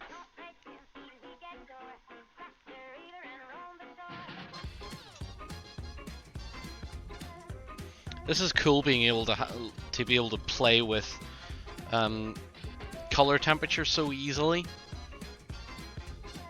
It's like, yeah, I want the weapon to be a bit brighter and a bit more stand out.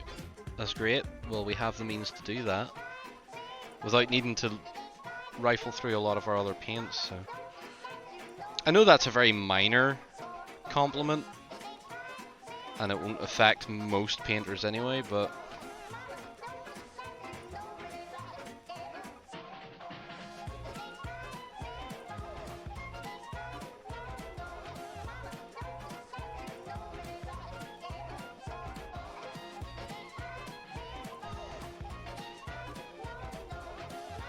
I'm doing a heckin' concern here, thinking that There's someone from Games Workshop watching me. And if it's Duncan, hi Duncan. Ultra Necron. Right. Since the eyes look dry enough, let's see what happens if we just get some paint right into the eye sockets and just...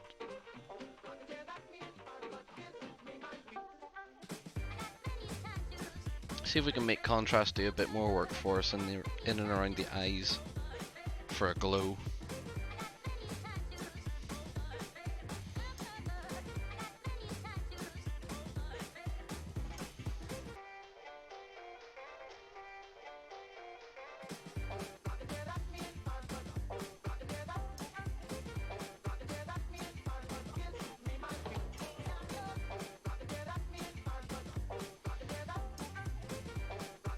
Yeah, I'd say, to be honest, though, a lot of GW Games Workshop staff will have better things to do than watching me paint. Like, paint better stuff themselves. Okay, let's hit it with a hairdryer again. Let's get this Wraith Bone dry. And then we're going to add some effects to it. So, one sec.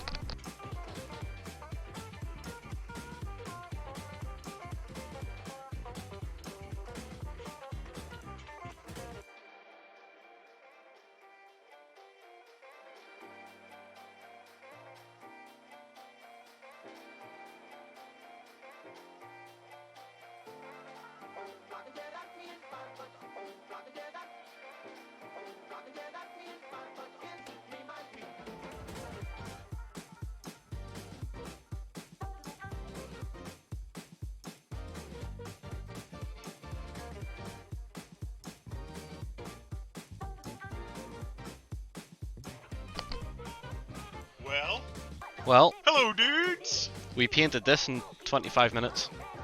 Holy smokes! He looks amazing for 25 minutes. Yeah, the Cadian not so much, but that was bad colour choice. Yes. That was not knowing the range. So this looks awesome.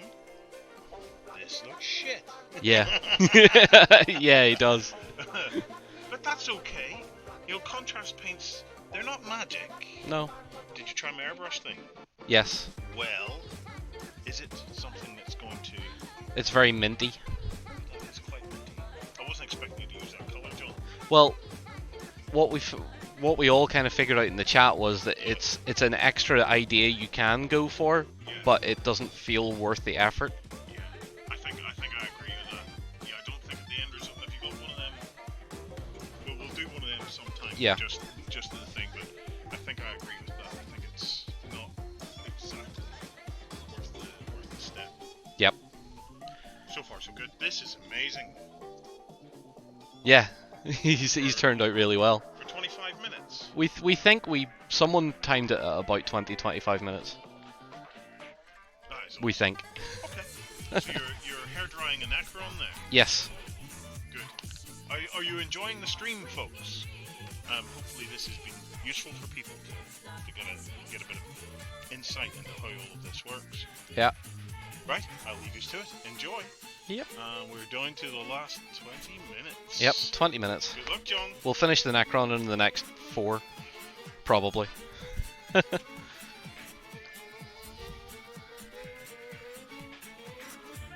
Right.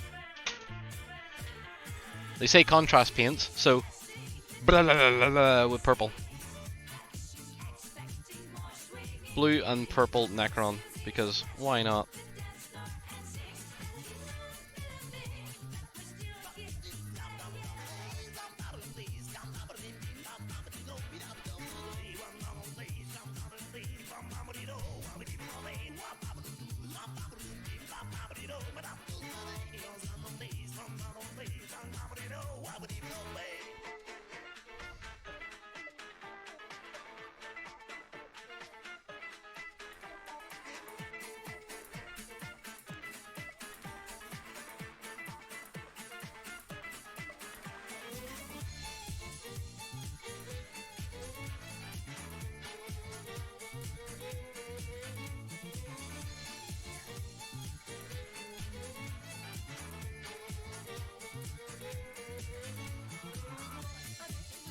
So there's a real quick Necron.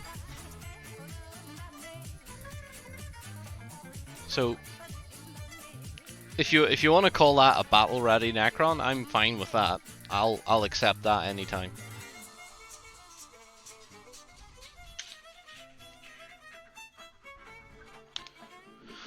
Whee.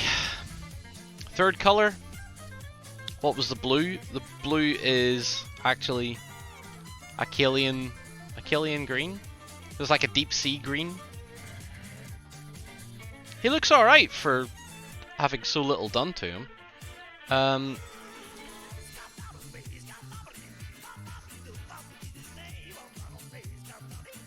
Yeah. Like I said, if someone rocked up to me with that, I'd be totally fine with it. Gonna try a bit of block on the shoulders. Black? Sorry, not block, black. We could.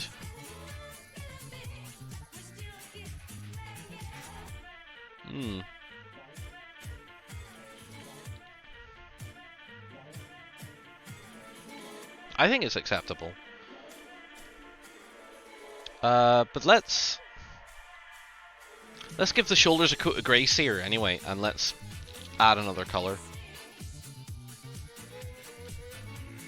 Because we can, at this point we have the option.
I know I'm not being very thin or careful with this grey sear, but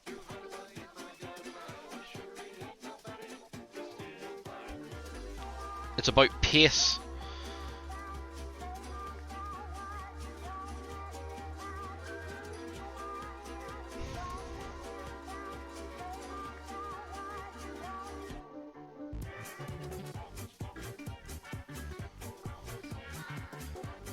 I think Duncan would actually hate me if he seen me painting this on in like one heavy coat and he's like, this is the base colour, it must be 2 thin coats. Alright. The eyes did turn out great, didn't they?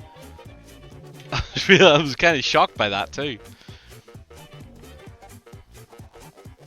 Yeah man, the eyes did turn out rather mean. Right, hairdryer again, muting.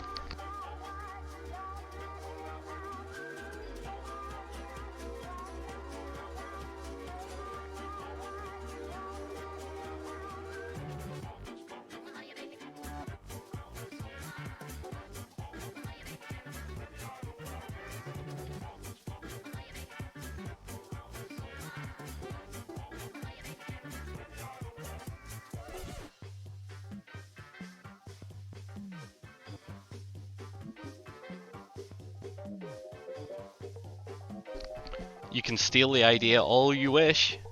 I don't mind. Does anybody think that Blood Angels Red would go well with this? Militarum Green or Basilicum Grey? Well, that's me told. That's me told straight away. Don't do it! Basilicum Grey, you think?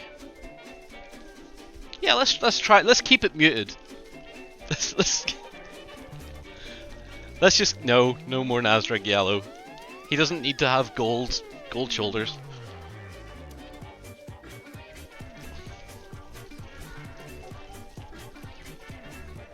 White. Thousand Sun Necron. You're not wrong.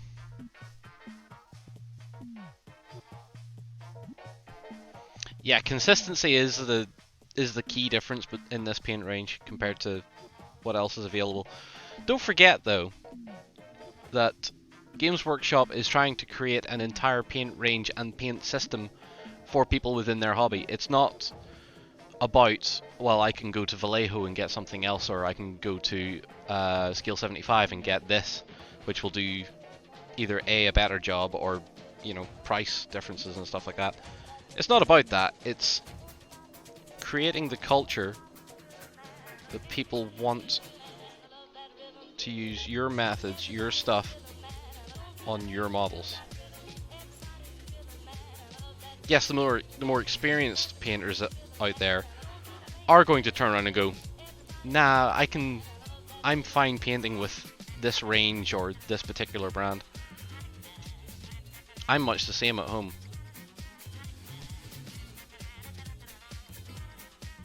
You know, I have certain things that I enjoy painting with, and I continue to paint with those. So.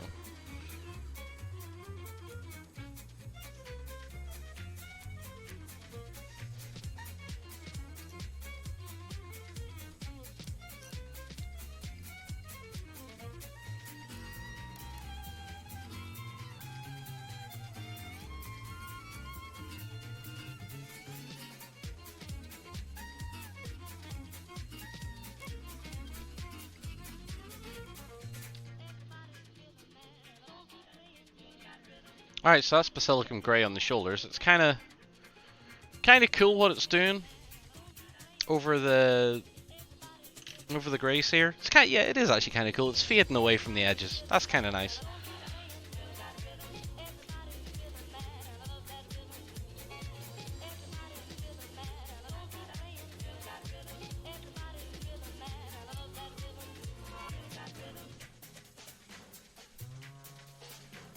Oh yeah, there's plenty of people working on it. What did we tell you about being careful? To not be? I know, I'm sorry. I'm going to mute and hair dry it again, so meh.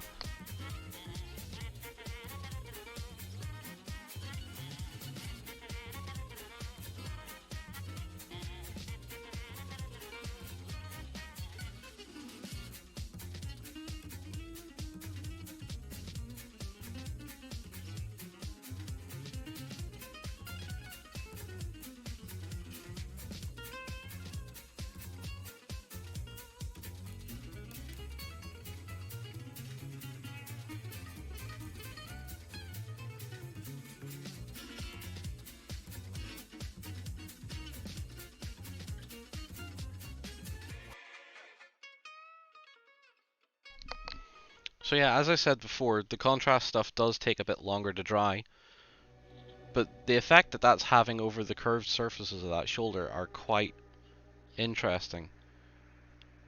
It's not quite an edge highlight, but it is a fade, it is a feathering of the colour out towards the edges. Because the shoulders and the Necrons go down, across and then up again a little bit, that edge work is feathering itself in really nicely. Does a bit, doesn't it? It's very chitinous in its own way. Anyway, I am going to call that Necron table ready. Or battle ready, whatever you wish to prefer. So, let me see if I can get... Ugh! Stupid camera.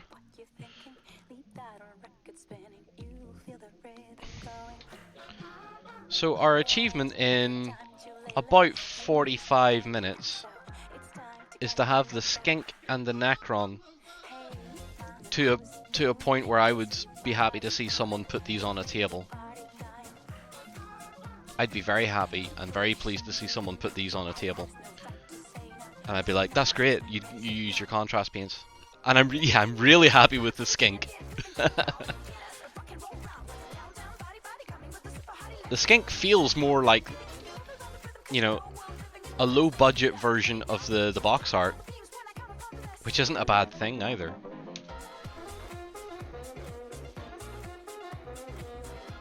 So yeah, very happy with how the Skink turned out. The Necron, yeah, he's a bit dark, but that that will come through me understanding the paint range itself, actually getting down to grips with what colours do what and how they interact with each other, that sort of thing. Since this was my first time, these last 4 hours have been the first time I've gotten to grips with contrast paints, and I've been doing it live. It's been a lot of fun. This one has been great. A lighter colour on the base would, you know, a desert themed base might actually fit rather well with that Necron, or like a Mars sort of reddish sort of coloured earth. I really want to get a load of like clump foliage and stuff around the bottom of the Skink. Stealth Necron Commando. Anyway, I'm going to call it quits for the night, or the day, wherever you are in the world. It has been absolutely great to have everybody on board today, and it's been a record for the live stream for the audience that have actually turned up to watch me bundle around with, or bungle around with a load of paints that I've never touched before. Anyway, I'm sure once I can get a few of these models, I'll pick a few of my favourites, get them to completion, transfers, all that other stuff, basing and all, and we'll make a little gallery of my first attempt. I'll probably put it in the project system on OnTableTop.com, and we can link it in our next Hobby Hangout live stream and make sure it's in the post for that as well. So, sloppy with a big brush, that's how it works. One heavy coat applied quickly. Anyway, again guys, thank you so much for tuning in. It's been a real blast these last 4 hours, and I hope that I see some of you come back again for our next streams, whenever that'll happen. Wrathwolf, soundtrack is Caravan Palace Mix, check it out. Thanks very much guys, and I will see you all again very soon. Bye bye.